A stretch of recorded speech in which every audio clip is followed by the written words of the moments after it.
నీ జీవితం ఆయనకి దగ్గరగా ఉండాలని, నీ జీవితము ఆయన అనుకున్నట్టుగా ఉండాలని, భక్తి జీవితాన్ని కొనసాగిస్తూ ఒకరోజు ఈ జీవితాన్ని ముగించుకుని నిత్య జీవనం సంపాదించుకోవాలని నీ మీద అనాది సంకల్పంలో క్రీస్తుని భూమి మీదకి పంపించి ఆయన మరణం ద్వారా నిన్ను ఆయన దగ్గరికి తీసుకున్నాడు.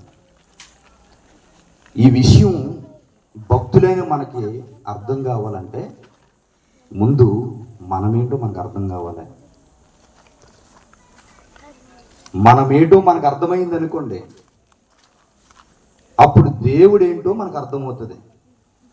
మిమ్మల్ని అందరినీ ఒక ప్రశ్న అడుగుతున్నాను, మనమేటో మనకు అర్థం కావాలంటే మనం ఏం చేయాలి?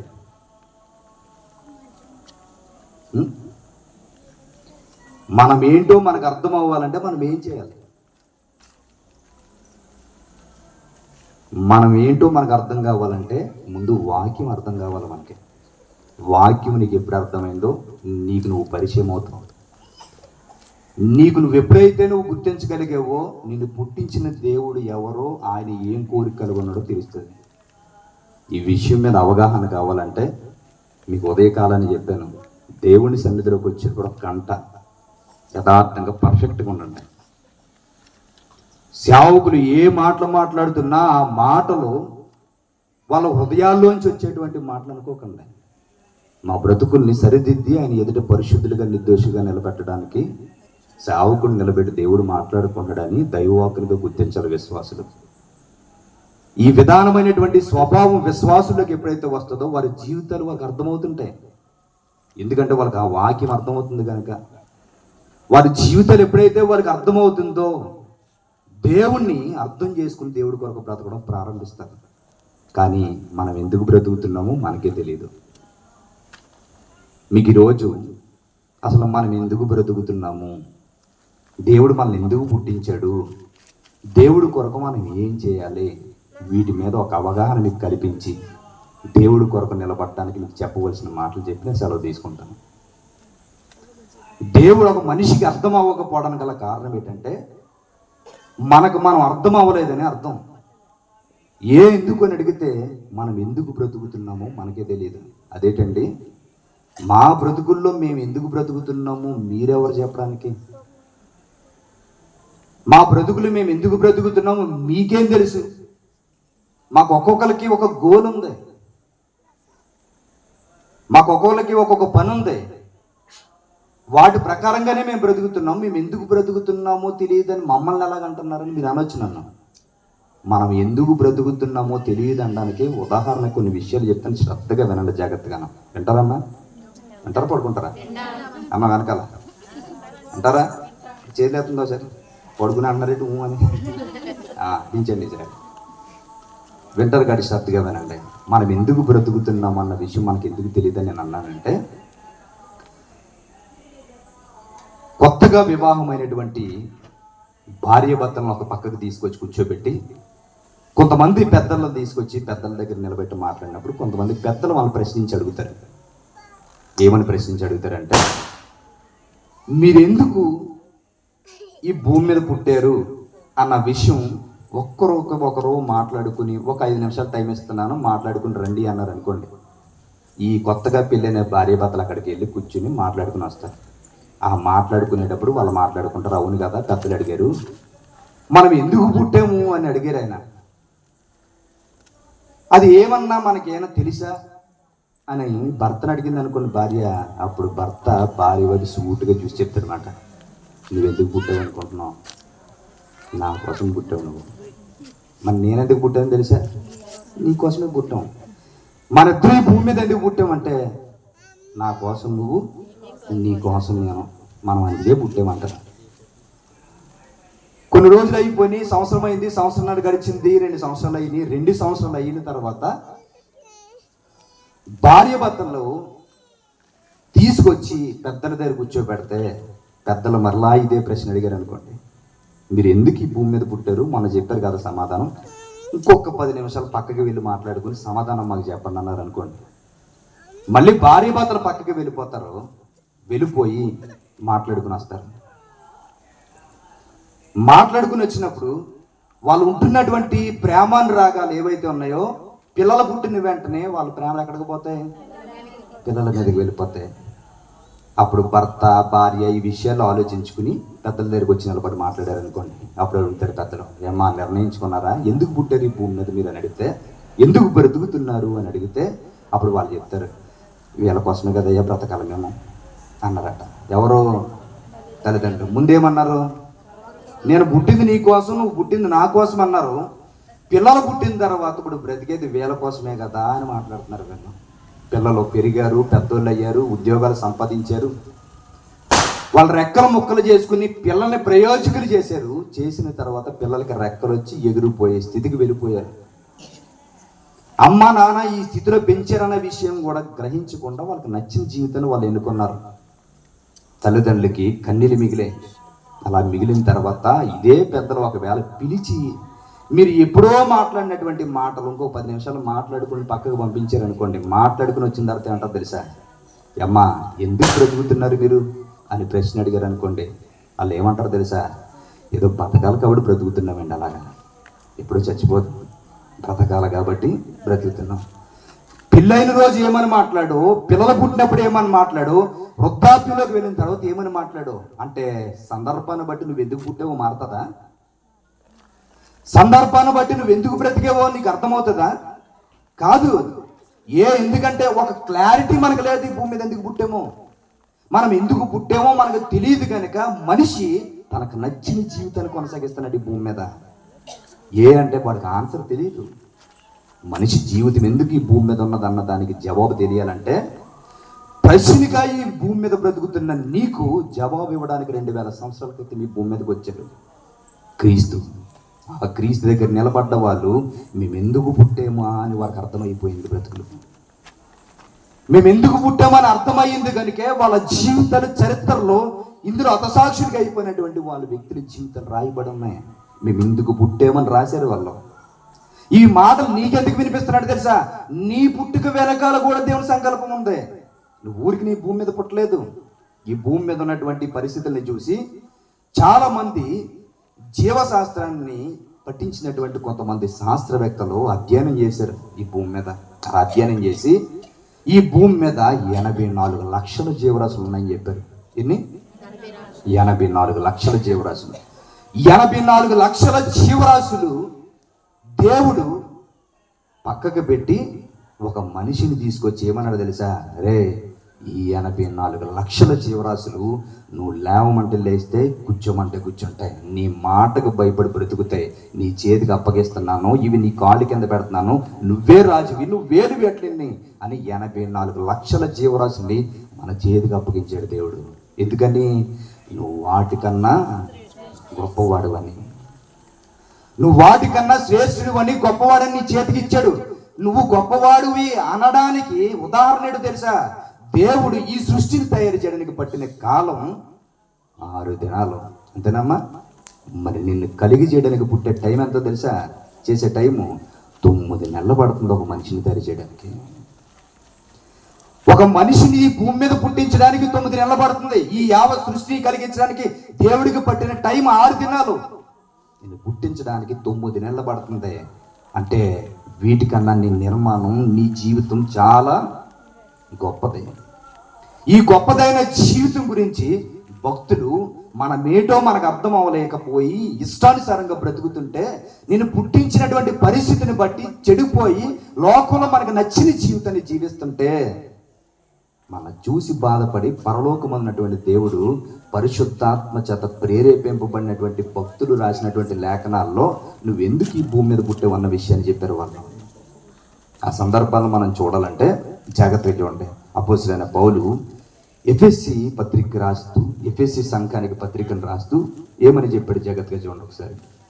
అపోస్తలుడైన పౌలు ఎఫెసీ సంఘానికి పత్రికను రాస్తూ ఏమని చెప్పాడు జాగ్రత్తగా చూడండి ఒకసారి. 2వ అధ్యాయము ఎఫెసీ పత్రిక 2వ అధ్యాయము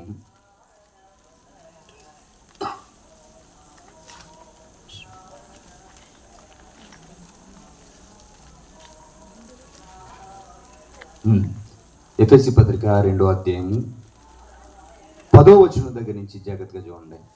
ఎఫెసీ పత్రిక 2వ అధ్యాయము 10వ వచనం దగ్గర నుంచి. మరియు వాటి యందు మనము నడుచుకొనవలెనని దేవుడు ముందుగా సిద్ధపరిచిన సత్క్రియలు చేయుటకై మనము క్రీస్తు యేసునందు సృష్టింపబడిన వారమై ఆయన చేసిన పని అయి ఉన్నాము. ముందుగా సిద్ధపరిచినటువంటి సత్క్రియలు చేయడానికి క్రీస్తు చేసినటువంటి పని అయి ఉన్నామట మనమందరం. ముందుగా సిద్ధపరిచిన సత్క్రియలు అన్నాడు. సత్క్రియలు అంటే మంచి పనులు. మంచి పనులు మంచి పనులు అంటే మంచి పనులు అంటే చెప్పండి. మా పొరుగు వాళ్ళు కూర వండుకోలేదండి, మా కూర వేసానండి, తర్వాత మళ్ళీ ఆలనా తిరిగి కూర వేసేసారండి, మేము మంచి పనులు చేస్తాం. అదా ఏమ్మా మంచి పనులు అంటే? ఒక విషయాన్ని చెప్తున్నా, జాగ్రత్తగా వినండి. లోకంలో ఎన్ని పనులు చెప్పినా అది మంచి పని కాదు.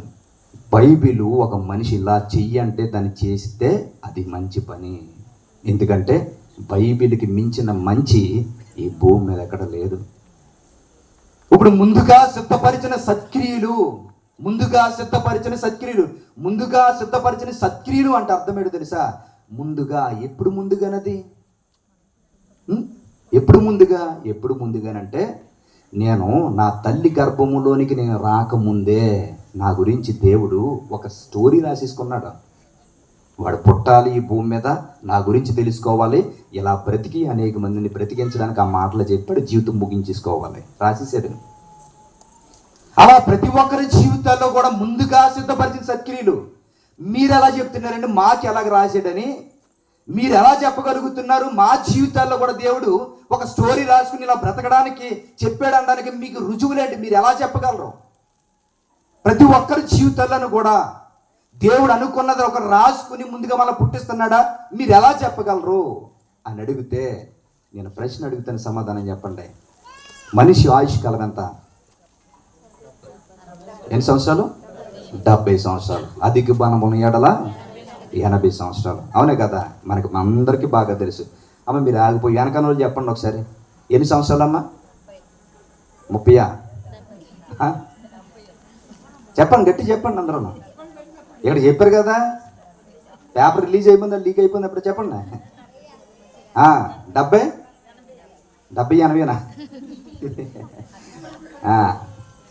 మనిషి ఆయుష్ కాలం 75 సంవత్సరములు, అధిక బలం ఉన్న ఎడల 80 సంవత్సరాలు. జాగ్రత్తగా వినండి. మనిషి ఆయుష్ కాలం 70 సంవత్సరాలు, అధిక బలం ఉన్న ఎడల 80 సంవత్సరాలు అని చెప్పాడు కదా.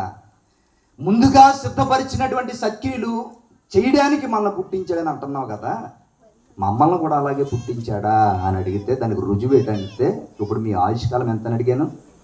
70 సంవత్సరాలు, అధిక బలం ఉంటే 80 సంవత్సరాలు. నేను అడుగుతున్నాను, అందరూ 70 సంవత్సరాలు బతికేస్తున్నారా?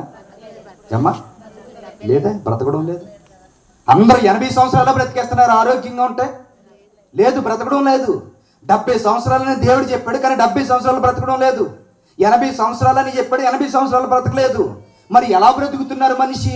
ఒకడు పుట్టినటువంటి 2 సంవత్సరాలకు చనిపోతాడు, ఒకడు 20 సంవత్సరాలు చనిపోతాడు, ఒకడు 30 సంవత్సరాలు చనిపోతాడు, ఒకడు 40 సంవత్సరాలు చనిపోతాడు, ఒకడు 80 సంవత్సరాలు చనిపోతాడు, 100 సంవత్సరాలు బ్రతికి చనిపోతాడు, ఒకడు పుట్టినరోజే చనిపోతాడు. నేను అడుగుతున్నాను, దేవుడు 70 సంవత్సరాలు అంటే నువ్వు 70 సంవత్సరాలు బ్రతకలు కదా. మరి 20 సంవత్సరాలకు ఒకడు, 30 సంవత్సరాలకు ఒకరు, 40 సంవత్సరాలకు ఒకరు, 50 సంవత్సరాలకు ఒకరు ఎందుకు చనిపోతున్నారు? ఎందుకు చనిపోతున్నారంటే దేవుడికి పెట్టిన ఆయుష్ అంతే, అంతకు మించి ఎక్కువ ఎవరికి ఇవ్వడో ఆ లోపులోనే ఇస్తాను. సైలెంట్ పెట్టండి. అది అక్కడ పెట్టినటువంటి ఆ పరిస్థితి ఏదైతే ఉందో, ఆ ఏజ్ ఏదైతే ఉందో, దేవుడు మనకు నిర్ణయించినటువంటి ఆయుష్కాలం. ఒకడు 30 సంవత్సరాలే బ్రతికివాడు చనిపోడు అనుకోండి, ఒకడు 40 సంవత్సరాలు బ్రతికివాడు చనిపోడు అనుకోండి, ఒకడు 50 సంవత్సరాలు బ్రతికివాడు చనిపోడు అనుకోండి. అర్థమేంటో తెలుసా? నువ్వు 30 సంవత్సరాలు చనిపోతే దేవుడు నీకు ఇచ్చిన పని 30 సంవత్సరాలు పడుతుంది చేయడానికి నీకు. అందుకని దేవుడు నీకు ఎంత ఆయుష్ ఇచ్చాడు? 30 సంవత్సరాలు. ఒకడు 50 సంవత్సరాలు బ్రతికి చనిపోతాడు అంటే 50 సంవత్సరాలు బ్రతికాడంటే అమ్మో ఆయుష్ ఇచ్చాడు అనుకోకూడదు. నీకు 50 సంవత్సరాలు చేయడానికి పని పెట్టాడు. ఆ 50 సంవత్సరాలు నువ్వు చేయవలసిన పని చేస్తే పట్టే టైము 50 సంవత్సరాలు. 50 సంవత్సరాలు. ఒకరు 80 సంవత్సరాలు బ్రతికేస్తుంటారు. వాళ్ళకి చాలా పెద్ద పని అప్పగించాడు. ఆ పెద్ద పని వాళ్ళు చేయడానికి పట్టే టైము 80 సంవత్సరాలు అవుతా ఉంటుంది. 80 సంవత్సరాలు. నీకు వయసు ఇచ్చితే అర్థమేటో తెలుసా? నీకు పని అప్పగించి అప్పుడు వయసు నిర్ణయిస్తున్నాడు. యేసుక్రీస్తు గారి చేతికి అప్పగించిన పని చేయడానికి పట్టే కాలం ఎంత తెలుసా? 33.5 సంవత్సరాలు. 33.5 సంవత్సరాలు ఆయన అన్ని ముగించాడు. సమాప్తమాయను అన్నాడు. అంటే ఏ సమాప్తమైంది? ఆయన గురించి గ్రంథంలో రాసుకున్నదంతా నెరవేర్చేశాను ప్రభువా, నా ఆయుష్ నువ్వు ఇచ్చిన పని 33.5 సంవత్సరాలకు నియమించావు, దీన్ని కంప్లీట్ చేసేసాను, సమాప్తం అయిపోయిందని చెప్పాడు. ఒక బాప్తిసం ఇచ్చి యోహాను ఆయన బ్రతికినటువంటి సంవత్సరాలు 34.5 సంవత్సరాలు బ్రతికాడు ఈ భూమి మీద. అయినా ఆ తర్వాత ఎందుకు చనిపోయాడు? ఆయన ఏదో రాజు చంపేశాడు అనుకోవద్దు. దేవుని నిర్ణయాలు లేకుండా ఎవరి మరణాలు రావు. ఎందుకు అని అడిగితే ఆయుష్ ఆయనకు అంత ఇచ్చాడు. యేసుక్రీస్తు గారిని ఇశ్రాయేలు ప్రజలకి పరిచయం చేసేయాలి, జీవితం ముగిసిపోద్దంటే వెంటనే. అందుకని ఆయన అరణ్యంలో బ్రతకాలి, పరిశుద్ధంగా బ్రతకాలి క్రీస్తుని పరిచయం చేయడానికి. అందుకని ఆయనకి పట్టిన కాలం 34.5 సంవత్సరాలు పట్టింది ఆయనకి టైము. ఒక్కొక్కరికి ఒక్కొక్క కాలం. ఏమో అర్థమవుతుంది ఇవన్నీ? శ్రద్ధగా వినండి. ఎవరు కాన్సన్ట్రేషన్ పెడతలేదు కొంతమంది. మా పిల్లలతో గట్ట ఆడుకోవద్దు, కూర్చోబెట్టిన వాళ్ళందరినీ. వాళ్ళు ఏడుస్తూ ఉండంటే బయటికి తీసుకెళ్ళండి, ప్రశాంతకరమైన వాతావరణం, జాగ్రత్తగా వినండి. కాబట్టి ఈ పరిస్థితుల్ని జాగ్రత్తగా మనం అర్థం చేసుకుని పరలోకమందున్నటువంటి దేవుడు మన జీవితాలకి తన మాటలు అందించడానికి గల కారణం ఏంటంటే మనిషి ఈ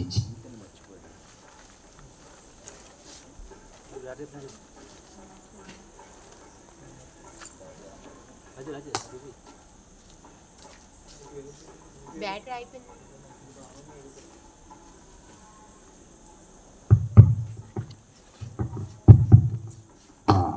జాగ్రత్తగా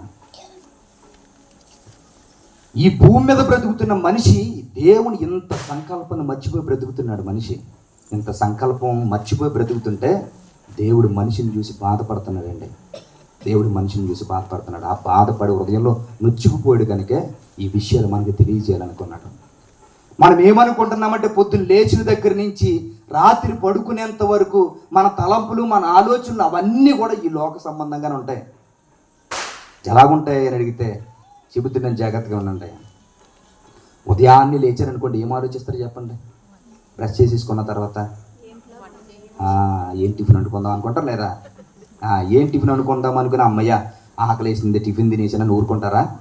మధ్యాహ్నం ఏం కూర వండుతాం అబ్బా అని ఆలోచిస్తారు. అవునే కదా? మధ్యాహ్నం ఏం కూర వండుకుందామా అనుకుని ఆలోచించుకుని మొత్తం మీద మధ్యాహ్నం అయ్యేటప్పుడు శుభ్రం కడుపు నిండుగా తినేస్తారండి. శుభ్రంగా కడుపు నిండుగా తినేసిన తర్వాత చివరి ముద్ద పెట్టుకునేటప్పటికి మళ్ళీ ఆలోచిస్తారు, రాత్రికి ఏం కూర వండుకుందాం అని ఆలోచించుకుంటాం. అవునే కదా? ఇప్పుడు రాత్రి కూడా వండేసుకుని కడుపు నిండుగా తినేసారు, రాత్రి అని సుఖంగా పడుకుంటారా? పొద్దున్నే ఏం టిఫిన్ వండుకుందాం, పొద్దున్నే ఏం టిఫిన్ వండుకుందాం, పప్పు నానబెడదామా, ఉప్మా వండేద్దామా, ఏం వండేద్దాం, కొన్ని ఆ రోజుకి అయిపోయింది అనుకోండి. మరి రెండో రోజు మళ్ళీ సేమ్ అదే. మరి తర్వాత రోజు అదే ప్రాసెస్. అవునా కదా? ఏమన్నా చేంజ్ ఉందా? ఏమీ తేడా లేదండి. ఒక కఠినమైన మాట చెప్పనా, మన పరిస్థితులు ఎలాగుంటాయో. మన ఇంటి దగ్గర ఒక గేదెని మేపుకుంటున్నాం అనుకోండి, అది పొద్దున్నే దానికి కొద్ది గడ్డేసేస్తాం, మనం గింజానం తినేస్తాం, టిఫిన్ చేసేస్తాం. దాన్ని బయటకు పొలానికి తీసుకెళ్ళిపోతాం, మనం కూడా పనికి పోతాం. సాయంత్రం వచ్చేటప్పుడు మనం కూలి తెస్తాం, అది ఇంటికి వచ్చి పాలిస్తుంది. దానికి కొద్ది గడ్డేస్తాం, మనం సాయంత్రం రాత్రికి కొద్ది భోజనం పెట్టుకుంటాం. అది పడుకుంటూ పోతే మనం పడుకుంటూ పోతాం. తర్వాత రోజు అదే జరుగుతుంది, తర్వాత రోజు అదే జరుగుతుంది. ఒకరోజు చచ్చిపోతుంది, అది చచ్చిపోతే మనం చచ్చిపోతాం. అంటే పశువుకి మనకి తేడా ఏమీ లేదు. ఈ తేడా లేకుండా బ్రతుకుతున్నాం కనుకే నీ జీవితం అలా ఉండకూడదు. ఇది నువ్వు వాటికన్నా అమూల్యమైన జీవితం ఇది, వాటికన్నా ప్రత్యేకమైన జీవితం ఇది, వాటికన్నా దేవుడు ఎంతో ఉన్నతంగా నిలబెట్టాడు ఈ భూమి మీద. నువ్వు ఈ విషయాలన్నీ తెలుసుకుంటావని ఈ ప్రకృతిని అంతా నీకు ఏ లోటు లేకుండా అన్నీ ఉపయోగపడేటట్లుగా నిన్ను పెట్టి పోషిస్తున్నాడు ఈ భూమి మీద. నువ్వు అనుకుంటే వర్షం రాదు, నువ్వు రమ్మంటే ఎండ రాదు. నీకు వాతావరణం నువ్వు అనుకుంటే రావు. దేవుడు నా పిల్లలకు కావాలని పంపిస్తే ఇవన్నీ ప్రకృతి నీకు సహాయం చేస్తూ నీకు అన్ని కార్యక్రమాలు చేస్తూ నిన్ను పోషిస్తున్నాయి. ఎందుకో తెలుసా?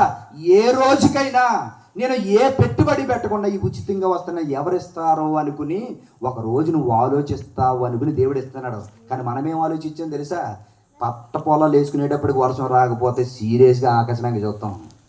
ఏమని? ఏంటి ఇక్కడ ఎండిపోతున్నాయి, పంపించ వర్షం, ఇది అక్కడ దాచిపెట్టినట్టు. మనం ఎలాగొస్తున్నాయి ఇవన్నీ మనకి తెలియదు. ఇలాంటివేమిని గాలి ఉంది చూడండి, ఊరికినే పీల్చేస్తున్నాం. అవునే కదా? గాలి విలువ మనకు తెలియాలనుకోండి, ఏ వెంటిలేటర్ ఎక్కించేసి ఆ వెంటిలేటర్ ఎక్కించినప్పుడు ఆక్సిజన్ పెట్టాలంటే గంటకు 15,000 అన్నారు అనుకోండి. ఆక్సిజన్ పెట్టడానికి అప్పుడు తెలుస్తుంది, అమ్మో నేను పీల్చుకుంటున్నా గాలి గంటకు 15,000, రోజుకి వేస్తే రోజుకి 24 గంటలు అంటే ఎంత చూడండి. అంటే ఇన్ని డబ్బులు నేను పెట్టి కొనుక్కోకుండా ఊరికినే వస్తుంది. అలాంటిది నాకు ఇస్తున్న దేవుడికి కృతజ్ఞత కలిగి ఉండే పరిస్థితి రావాలని కొన్ని ఆలోచన వస్తుంది. కానీ మన పరిస్థితి అలాంటి పరిస్థితుల్లో లేదు. ఎందుకు ఈ విషయం చెప్తానంటే, మనిషి పొద్దున్న లేచిన దగ్గర నుంచి రాత్రి పడుకునే వరకు సంపాదన సంపాదన సంపాదన సంపాదన సంపాదన అనుకుంటూనే జీవితాన్ని గడుపుతున్నటువంటి మనిషి. సంపాదించడం అనేది తప్పు కాదు. అది ఎంతవరకు తెలుసా?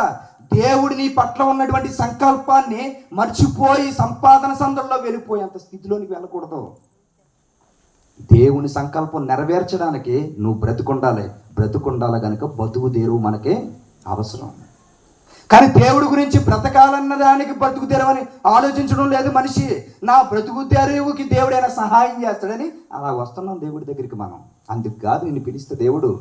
నువ్వు దేవుని సంకల్పం నిర్ణయం తీసుకుని భూమి మీద నువ్వు నెరవేర్చడానికి దేవుడు నీకంటూ ఆయుష్నిచ్చి నువ్వు బ్రతుకుండడానికి ఉపాధి నీ చేతుల్లో పెట్టి నువ్వు పెంచి పోషిస్తూ ఇదిగో ఈ పని చేయరా అనుకుని దేవుడిని కాలు దగ్గర పెడుతున్నాడు. ఈ విషయాన్ని నేను మనిషి ఈ పరిస్థితిని మర్చిపోతున్నాడు. సంపాదన అని ఏదో ఒక విధంగా సంపాదించుకోవాలనుకునే పరిస్థితి ఉన్నాడు. కానీ మనిషి అనుకున్నది ఏ రోజుకి సంపాదించలేడండి, గుర్తుపెట్టుకోండి. ఎందుకు అని అడిగితే మీకు ఒక విషయాన్ని చెప్తున్నా. మనిషి జీవితం ఎలాంటిదంటే, యోబు గ్రంథం చూడండి ఒకసారి. యోబు గ్రంథం చూడండి ఒకసారి.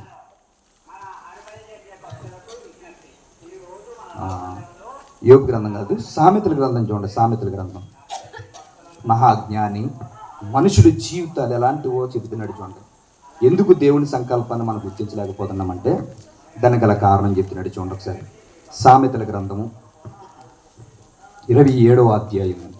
సామెతల గ్రంథము 27వ అధ్యాయము 20వ వచనం దగ్గర నుంచి జాగ్రత్తగా చూడండి ఒకసారి. సామెతల గ్రంథము 27వ అధ్యాయము 20వ వచనం చూడండి. పాతాళమునకు అగాధ కూపమునకు తృప్తి కానేరదు అని చెప్పాడు. చూసారా ఏం చెప్తున్నాడు? పాతాళం ఉన్నది, పాతాళానికి అగాధ కోపానికి తృప్తి కానేరదు. ఎందుకని అడిగితే, ఆదాము పుట్టిన దగ్గర నుంచి ఎంతోమంది చనిపోయిన వాళ్ళని ఈ భూమిలో కప్పెడుతున్నారు. అయినా భూమి ఇంకా రాని అంటుంది తప్పించి సరిపోయింది ఆపిండి అంటుందా? అందో. ఇంకా ఈ భూమి మీద కొన్ని కోట్ల మంది చనిపోయినా తన గర్భంలో దాచుకోవడానికి భూమి పాతాళం తృప్తి కానేరకుండా ఉంది. ఎంతకైనా రమ్మని అంటుంది. ఆశతో నోరు తెరచుకుని ఎదురు చూస్తుందట. ఈ విషయం మీకు బాగా అర్థమైతే మనిషి జీవితం ఈ భూమి మీద ఎలాగున్నదని చెబుతున్నాడు తెలుసా? ఏమని చెబుతున్నాడు చూడండి కింద. అలాగునే నరుల దృష్టి తృప్తి కానేరదు. చూసారా? అలాగే నరుల దృష్టి తృప్తి కానేరదు. ఎందుకు కానేరదు అని అడిగితే, ఈ రోజు మనం ఏ పని లేని పరిస్థితుల్లో ఏదో పని ఉంటే పోకుండా అని ఆలోచిస్తాం. ఏదో పని దొరికింది, ఒక 500 కూలి రోజుకి దొరుకుతుంది. కానీ ఇలా తెచ్చుకున్నాం అలాగైపోతుంది, ఇలా తెచ్చుకున్నాం అలాగైపోతుంది. అప్పుడు దేవుణ్ణి నమ్మిన పిల్లలుగా మనం మోకరించి అంటాం, ప్రభువా ఎప్పుడు తెచ్చుకుంది అప్పుడైపోతుంది, ఒక 1000 వస్తే బాగుండు ప్రభువా, 1000 రూపాయలు వస్తే బాగుండు అనుకున్నాం. సర్లే నా కొడుకులాగా అడుగుతున్నా, నా కూతురు అడుగుతుంది అనుకుని 1000 రూపాయలు ఇచ్చాడు అనుకోండి. ఆ 1000 రూపాయలు అలా కొన్ని రోజులు గడిపిన తర్వాత 1000 రూపాయలు సరిపోయేటప్పటికి సరిపోలేని పరిస్థితులు వచ్చినప్పుడు దేవుడిని మరలా ప్రశ్నించి అడుగుతాం, 1000 సరిపోతలేదు ప్రభా, ఒక్క 5000 వచ్చినాయి అంటే అస్సలకి ఇంకా నా పనులన్నీ ముగించేసుకుంటాను. మొత్తం ఒక్క 5000 ఉన్నాయంటే మొత్తం అన్ని క్లియర్ చేసుకుంటాను. నాకు మిగిలితే ఇంకా నిన్ను అడిగేదే ఉండదు ప్రభా, అది ఒక్కటి చేసి పెట్టు ప్రభా అనుకుని దేవుడిని ప్రతిమలాడి అడుగుతుంటాం. 10,000 ఇచ్చేస్తాడు దేవుడు, ఒక 5,000 ఇచ్చేస్తాడు. 5,000 ఇచ్చిన తర్వాత దేన్ని ఊరుకుంటావా? ఊరుకో. ఎందుకని? నీకు డబ్బులు పెరిగే కొద్ది ఆశలు రేగుతూ ఉంటుంటాయి, నీకు ఆశలు రేగుతుంటాయి. వెయ్యి వచ్చేటప్పుడు కూలికో లేదంటే ఏ పనికో నడుచుకుని వెళ్ళేదానివి, వెళ్ళేవాడివి. ఇప్పుడు సైకిల్ కొనుక్కున్నాం, సైకిల్ కొనుక్కుంటే 5,000 వస్తుంది. 5,000కి మెయింటెనెన్స్ బాగున్నదే. ఇప్పుడు సైకిల్ మీద వెళ్ళడం బాగోలేదు. నీ పక్కన ఒకటి బండి మీద వెళ్ళిపోడు. ప్రవ్వా ఇప్పుడు నుంచో ఈ సైకిలే కదా ప్రవ్వా, ఒక్క బండి ఏదో సెకండ్ హ్యాండ్ అది కొనుక్కుంటాను ప్రవ్వా అంటే ఏదో ఒకలా దేవుడు ఇచ్చాడు అనుకోండి. ఆ సెకండ్ హ్యాండ్ బండి మీద తిరుగుతూ తిరుగుతూ తిరుగుతూ కొద్ది సంపాదిస్తున్నాం అనుకోండి, పక్కన కారు వెళ్ళిపోతుంది. పక్కన కారు వెళ్ళిపోయిన తర్వాత ఊరుకుంటామా? ఊరుకోము. ఇప్పుడు ఏం కావాలి? ఇప్పుడు అది కావాలి, ఏదో ఒకలాగా అది కావాలి. ఎందుకంటే మనిషికి ఎన్ని పెట్టండి తృప్తి కానేరడు. ఎందుకు అని అడిగితే మనిషి ఎందుకు ఈ భూమి మీద బ్రతుకుతున్న వాడికి తెలియదండి. వాడికి తెలియదు. ఏమనుకుంటాడో తెలుసా? సంపాదన అంటాడు. సాతాను మన మైండ్లో చెడగొట్టేశాడు. వాడు చెడగొట్టేశాడు. ఎలాగో తెలుసా? డబ్బు ఉంటేనే, ఈ సంపద ఉంటేనే నువ్వు భూమి మీద బ్రతకగలవని ముద్ర వేసేసాడు నీ తనలో. వాడు తెలుసా? డబ్బు ఉంటేనే బ్రతకగలవు, డబ్బు ఉంటేనే ఈ భూమి మీద నీకు వాల్యూ, డబ్బు ఉంటేనే ఇవన్నీ నీకు వస్తాయి అనుకుని చెప్పాడు. మన భారతదేశంలో ధనవంతుల్లో అత్యధికమైన ఫస్ట్ స్థానంలో ఉన్నటువంటి కుబేరుడు ఎవరు చెప్పాలి? ముఖేష్ అంబానీ. అవునే కదా? ఈ భూమి మీద ఉన్నటువంటి వాళ్ళు చాలా మంది బిలియనర్స్ ఉన్నారు. మన భారతదేశం చూసుకుంటే అంబానీ కొడుకు మ్యారేజ్ ఇంచుమించు 500 కోట్లతో చేశాడండి పెళ్ళి. 500 కోట్లతో చేశాడు. 500 కోట్లతో చేసినటువంటి ఆ పెళ్లి వివాహంలో వాళ్ళ కొడుకు మాట్లాడుతూ చాలా మంది సెలబ్రిటీస్ వచ్చారండి ఆ పెళ్లికి. చిన్నోళ్ళు రాలేదు, నార్మల్ పెళ్ళలేదు. ఆ కార్డు వచ్చి ఒక్కొక్కటి 25,000 ఉంటుందట పెళ్లి కార్డు ఇవ్వడానికి ఇచ్చేది. అలాంటివి చాలా మంది పెద్ద పెద్ద సెలబ్రిటీస్ ఎవరన్నా పెళ్ళికి వచ్చి కట్నం పెట్టాలి. వీళ్ళ పిలిచింది ఎలాంటిదో తెలుసా? ఒక్కొక్క సెలబ్రిటీకి 3-4 కోట్లు ఆ పెళ్ళికి అటెండ్ అయినందుకు వాళ్ళకి ఒక్కొక్కరికైనా. స్పోర్ట్స్ మ్యాన్స్ కానీ, రాజకీయ నాయకులు కానీ, సినిమా యాక్టర్లు కానీ, బిజినెస్ మ్యాగ్నెట్స్ కానీ, ఫ్యాషన్ డిజైనర్స్ కానీ, మోడల్స్ కానీ, వీళ్ళందరూ మొత్తం అందరూ దానికి అటెండ్ అయిపోయారండి. మొత్తం అందరూ ఒక్కొక్కడికి 4-5 కోట్లు ఒక్కొక్కరికి. అందరి దగ్గర నుంచి అందరిని తీసుకొచ్చి నిలబెట్టి అందరూ అడబడి జరుగుతుంది. 500 కోట్లతో మ్యారేజ్ జరుగుతుంది, అంగరంగ వైభవంగా జరుగుతుంది. వాళ్ళ కొడుకు మైక్ తీసుకుని మాట్లాడటం ప్రారంభించాడు. అక్కడ జనాన్ని అందరినీ చూశాడు. చూసి చాలా సంతోషంగా ఉంది. మా అమ్మ నాకు ఇంతగా గొప్పగా గ్రాండ్గా చేస్తుందని, నీతా అంబానీ వాళ్ళ అమ్మ నాకు ఇంత బాగా చేస్తుందని నేను అనుకోలేదు. చాలా గ్రాండ్గా చేసింది. నిజంగా ఆమె కొడుకుగాను మా నాన్న కొడుకుగా పుట్టడం నాకు చాలా అదృష్టం అని చెబుతే అన్నాడు తెలుసా? ఈ పెళ్ళిలో మీకు అందరికి ఒక సందేశం ఇస్తున్నాను, వినండి అన్నాడండి. ఎప్పుడు చాలా సిల్లీగా ఉంటాడు అతను. అలా సిల్లీగా ఉండేవాడు మీకు అందరికి ఒక మెసేజ్ ఇస్తున్నాను. ఏమి ఇస్తాడు అనుకుని అందరూ ఉత్కంఠభరితంగా చూస్తారు. ఎందుకని అడిగితే ఆయన ఎప్పుడు ఇలాంటి వేదికల మీద సిన్సియర్గా మాట్లాడలేదు. ఎప్పుడు చూసినా కామెడీగా మాట్లాడుతున్నాడు, జోవెల్గా వెళ్ళిపోతుంటాడు. అలా వెళ్ళిపోయేవాడు స్టేజ్ మీద నిలబడి మాట్లాడుతున్నాడు. ఏమన్నాడో తెలిసిదిగో, మీరందరూ పెద్ద పెద్ద సెలబ్రిటీస్, మీకంటూ ఏది కొదువు లేదు, మీకు ఉన్నంత ఆస్తి పక్క వాళ్ళు కూడా ఎవరికి లేకపోవచ్చు. మీ తరాల్లో ఉన్నటువంటి వ్యక్తులకి అంతంత గొప్ప సంపాదించారు కదా. నేను చెబుతున్నాను, ఈ భూమి మీద డబ్బు ఉంటే అన్నీ వస్తాయి అనుకున్నారు కదా, అది చాలా తప్పు అని చెప్పాడంట. ఎందుకు అని అడిగితే, ఇన్ని కోట్లు సంపాదన మా దగ్గర ఉంది, ఎవరినైనా మా దగ్గరికి రప్పించుకునే స్థాయి మా దగ్గరకు ఉంది. ఒకరోజు వాళ్ళ అమ్మ వాళ్ళ నాన్న ఆ అబ్బాయి బెడ్రూమ్లోకి వెళ్ళి ఏడ్చారంట. ఏమన్నా తెలుసా? ఆ అబ్బాయి కూడా పట్టుకుని ఏడ్చాడట. నేను చాలా కోట్లు ఆస్తున్నటువంటి వ్యక్తినే. మీరు అనుకోవచ్చు, ఏసీలో బ్రతికాడు కదరా వాడికి ఏంటని మీరు అనుకోవచ్చు. నా రూమ్లో ఏసీ ఉండదు, నా కారులో ఏసీ ఉండదు, నేను ఎక్కడికి వెళ్ళినా ఏసీ ఉండకూడదు. ఎందుకో తెలుసా? ఏసీ ఉంటే నేను చచ్చిపోతాను. నేను ఎందుకని? నాకు వచ్చినటువంటి ప్రాబ్లము, నాకు వచ్చిన రోగము కొన్ని రోజులకి బ్రతికి చనిపోతాను. నేను కొన్ని రోజులు బ్రతికి చనిపోతాను. మేము ఏదనుకున్నా రప్పించుకోగలం, ఏదైనా మా ఇంటికి రప్పించుకుని తెప్పించుకోగలం, డబ్బుతో అన్నీ తెచ్చేచ్చు అనుకున్నాం. కానీ మా అమ్మ నాన్నకి అర్థమైపోయింది, నా ప్రాణాన్ని తిరిగి తేలేరనుకుని అర్థమైపోయింది. నేను అందుకనే మా అమ్మ 500 కోట్లతో పెళ్ళిందుకు చేస్తుంది తెలుసా? కొన్ని రోజులు నేను చచ్చిపోతాననుకునే చేస్తుందంటే గొక్కబెట్టి ఏడ్చిందండి నేతానమ్మని. కోట్ల ఆస్తి సంపాదించింది. కొడుకు కొన్ని రోజులకి మరణించిపోతాడు. కొడుకు పెళ్లికి వైభోగంగా చేద్దామనుకుంది, కానీ గుండెల్లో బాధ ఉంది. కొడుకుని చూసేటప్పటికి ఏ క్షణాన్ని ఎలా చనిపోతాడో తెలియని పరిస్థితి. డబ్బు ఉంటే అన్నీ వస్తాయి అనుకోవద్దు. ఏది కూడా నీ జీవితం బాగుండి నీ జీవితం మరొక జీవితంలోకి అడుగుపెట్టి అక్కడ యుగయుగాల శాశ్వతమైన జీవితం బ్రతకాలని ప్రేమలో ఉండిపోయి అబద్ధాన్ని నమ్మి జీవితాన్ని నాశనం చేసుకోకూడదు. 2000 సంవత్సరాల కిందట భూమి మీదకి వచ్చి గొంతరిగిపోయేలాగా అరిచేటండి క్రీస్తు. సత్యాన్ని చెప్పాడు. ఆకలి దప్పికలైనా నీతి గురించి బ్రతకండి అని చెప్పాడు. నీతి కొరకు ఆకలి దప్పిక గలవారు ధన్యులు, తృప్తిపరచబడతారు. నీతిని విడిచిపెట్టొద్దు, పరిశుద్ధతని విడిచిపెట్టొద్దు. ఎందుకని అడిగితే ఈ భూమి మీద బ్రతుకుతున్న జీవితం శాశ్వతం కాదు, ఏదో ఒక రోజు ముగిసిపోతుంది. అలా ముగిసిపోని నీ జీవితం ఎక్కడికి వెళ్ళిపోతున్నావు అన్న ప్రశ్న నీకు తెలియదు కనుక, ఇదిగో నా యందు విశ్వాసం ఉంచి చనిపోతే నేను ఈ చనిపోయి తిరిగి ఎలా లేచానో మీరు కూడా నా యందు విశ్వాసం ఉంచి చనిపోతే అలాగే తిరిగి లేస్తారు అనుకుని ఆయన మార్గమే నిత్య జీవాన్ని చూపించాడు నీకు నాకును, మీరు అలా బ్రతకాలని. కానీ మనిషికి జీవితం అర్థం కాలేదండి. మనిషి జీవితం అర్థం కాలేదు. మనిషి ఆలోచన విధానం వేరు, మనిషి ఉద్దేశాలు వేరు. ఈ భూమి మీద అన్నీ ఉన్నాయనుకోండి, అందరూ మనల్ని గౌరవిస్తారు. ఈ భూమి మీద మనకు అన్నీ ఉన్నాయనుకోండి, ఎవరైనా మనల్ని ప్రేమిస్తారు. ఏమీ లేకుండా ఉండండి, మన ముఖం చూసేవాడు ఎవ్వడు ఉండడం మనకి. అది మనకు ఒక్కరికే కాదు, భక్తుల జీవితాల్లో కూడా జరిగినాయి. ఈ భూమి మీద దేవుని యందు భయభక్తులు కలిగిన వాడికైనా అలా జరుగుతుంది, దేవుని యందు భయభక్తులు లేని వాళ్ళకైనా అలా జరుగుతుంది. ఎందుకు అని అడిగితే ఈ భూమి మీద మనుషుల జీవితాలు అలాగ ఉన్నాయి. ప్రేమలు లేవు మనుషుల మధ్య, బంధాలకు విలువలు లేవు మనుషుల మధ్య. మనిషికి విలువలు లేని పరిస్థితుల్లో మనుషులే మృగాలుగా తయారైనటువంటి సమాజంలో బ్రతుకుతున్నాం మనం. ఒకప్పుడు క్రూర మృగాలు చూడాలంటే ఎక్కడికో అరణ్యంలోకి వెళ్ళిపోయి అక్కడ చూడవలసి వచ్చేది క్రూర మృగాలు. ఇప్పుడు ఎక్కడా చూడనవసరం లేదు. మీడియా వాళ్ళు ఏమనేస్తున్నారు తెలుసా? జనారణ్యము అంటున్నాడు. జనాలు ఉన్నదే అరణ్యం. ఎందుకు అరణ్యమైంది? మనుషులే మృగాలుగా మారిపోయారు. మనుషులే మృగాలుగా మారిపోయారు కనుక జనారణ్యం అని పేరు పెట్టవలసి వచ్చింది. ఎందుకని? ప్రేమతో ఉండవలసిన మనిషి మృగాలుగా మారిపోవలసి వచ్చింది పరిస్థితి. ఎందుకని?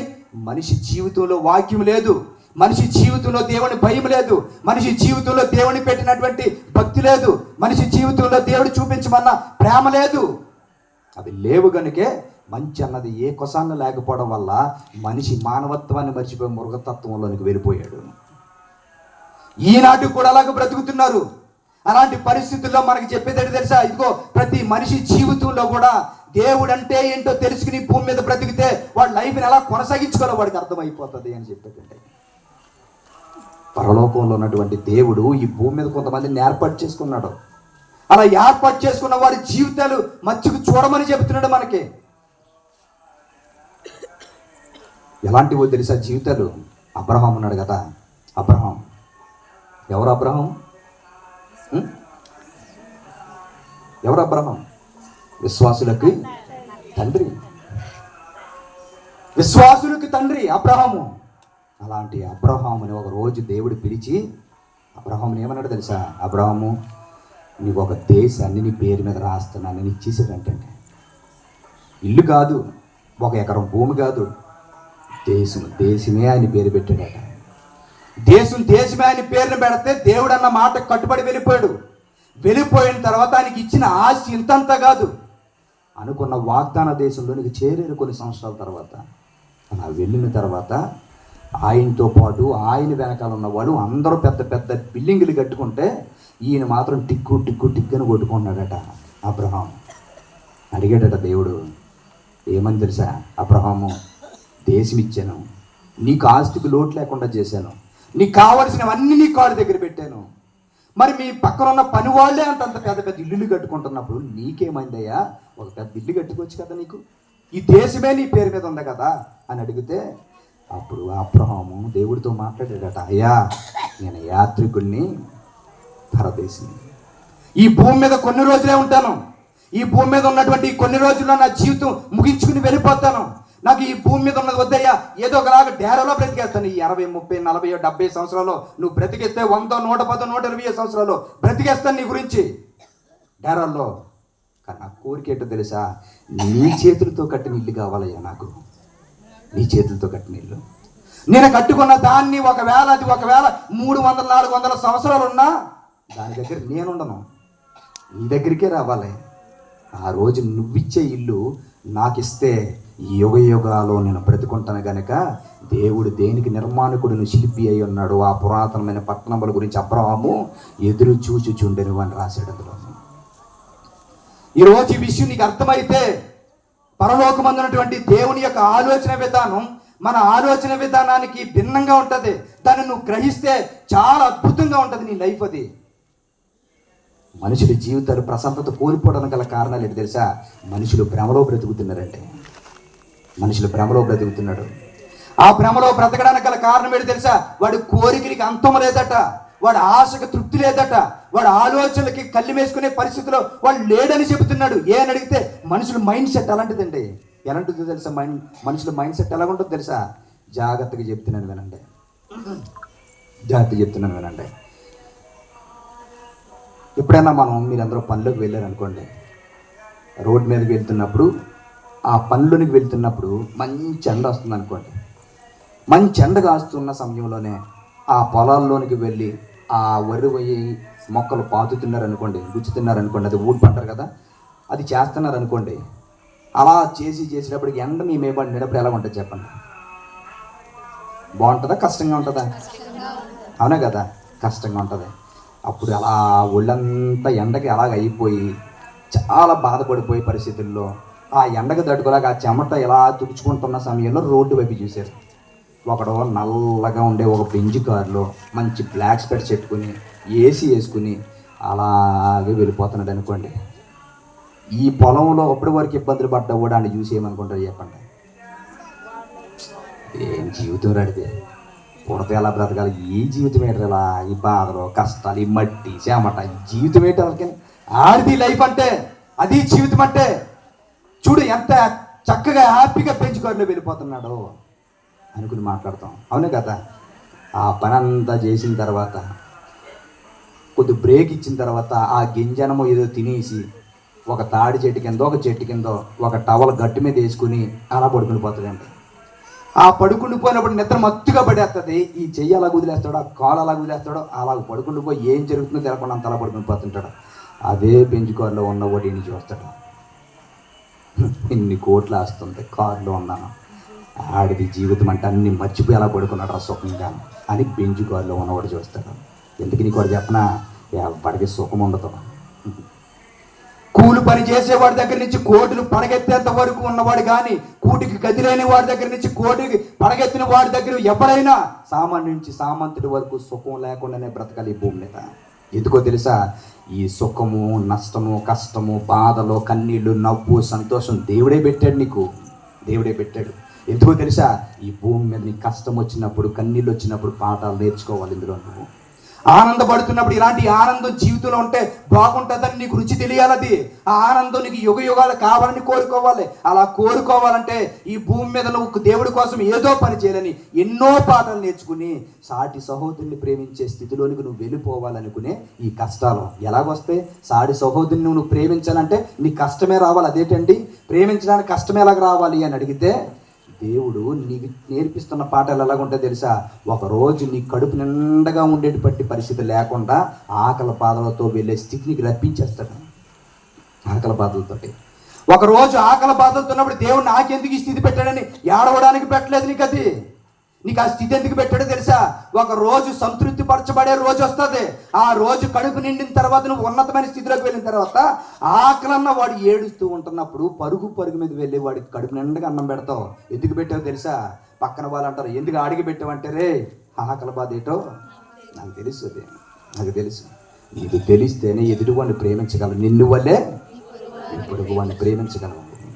ప్రతి బాధలో నిన్ను తీసుకెళ్ళడానికి గల కారణం ఏంటి తెలుసా? ఎదుటివాడి జీవితంలో ఉంటున్నప్పుడు హక్కును ఆదుకునే ప్రేమను చూపించడానికే దేవుడు నీకు ఈ స్థితిలోనికి తీసుకెళ్తున్నాడు. కానీ మనమేమనుకుంటాం, ప్రభువా నేనే కనిపించినా, నా కుటుంబమే కనిపించిందా అని మాట్లాడుతుంటాం, అవునా కదా. దేవుడు ఎంత అన్యాయస్తుడండి అంటాం మనం. చెప్పండి, ఏది జరగనివ్వండి, టీ పొడి లేకపోతే ఇది చేస్తామండి. టీ పొడి లేకపోతే సాయంత్రం అయ్యేటప్పటికి చూసాం టీ పొడి లేదు. ప్రభా ఏడు ప్రభా, కనీసం టీ పొడం అనుకోవడం కూడా డబ్బులు లేకుండా పోనీ ప్రభా. మరి పుల్లిగా టీ పొడం ఉంటాయి, దేవుడు కనపడ నీకు అంటే ప్రతిదీ దేవుడి దగ్గరికి వెళ్ళిపోయే పరిస్థితి. అంటే మనుషులు ఎలాంటి పరిస్థితుల్లో జీవిస్తున్నారో ఆలోచించండి. ఎందుకు ఈ విషయాలు చెప్తున్నాను తెలుసా? మనిషి ఎప్పుడు దేవుడి మీద నెపాలు మోపడానికి ఉంటాడు తప్ప దేవుడి మనసును మాత్రం గుర్తించలేరండి. దేవుడిని ఎప్పుడు కూడా బాధపడుతున్నాడు దేవుడు. ఒక మనిషికి దేవుడు కావలసినవన్నీ ఇస్తాడంటే అన్నీ ఇస్తాడు, కానీ నీ జీవితం కష్టం లేకుండా మాత్రం పెట్టడం. అన్నీ ఇస్తాడంటే ఇస్తాడు, కానీ పరిస్థితి ఎలాగుంటుందో తెలుసా? ప్రసంగి గ్రంథం చూడండి, మీకు ఒక విషయం చూపిస్తాను. ఎప్పుడు మర్చిపోకండి. మీ లైఫ్లో మీ దగ్గర ఏ పెన్ ఉంటే ఆ పెన్ తల 6 రౌండ్ చూపించుకోండి. దాన్ని మీ లైఫ్కి అవసరమైన మాట అది. ప్రసంగి గ్రంథం చూడండి ఒకసారి. ప్రసంగి గ్రంథం 5వ అధ్యాయం చూడండి. ప్రసంగి గ్రంథం 6వ అధ్యాయం చూడండి. ప్రసంగి గ్రంథం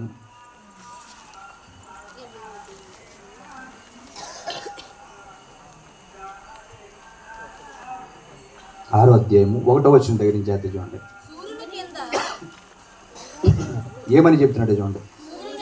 సూర్యుని కింద దురవస్థ ఒకటి నాకు కనబడెను, అది మనుషులకు బహు విశేషముగా జాగ్రత్తగా వినండి అమ్మా. ఈ మాట ఎందుకు చెప్తున్నానంటే, దేవుణ్ణి అడిగితే అన్ని అనుగ్రహిస్తాడంటే అన్ని అనుగ్రహిస్తాడు.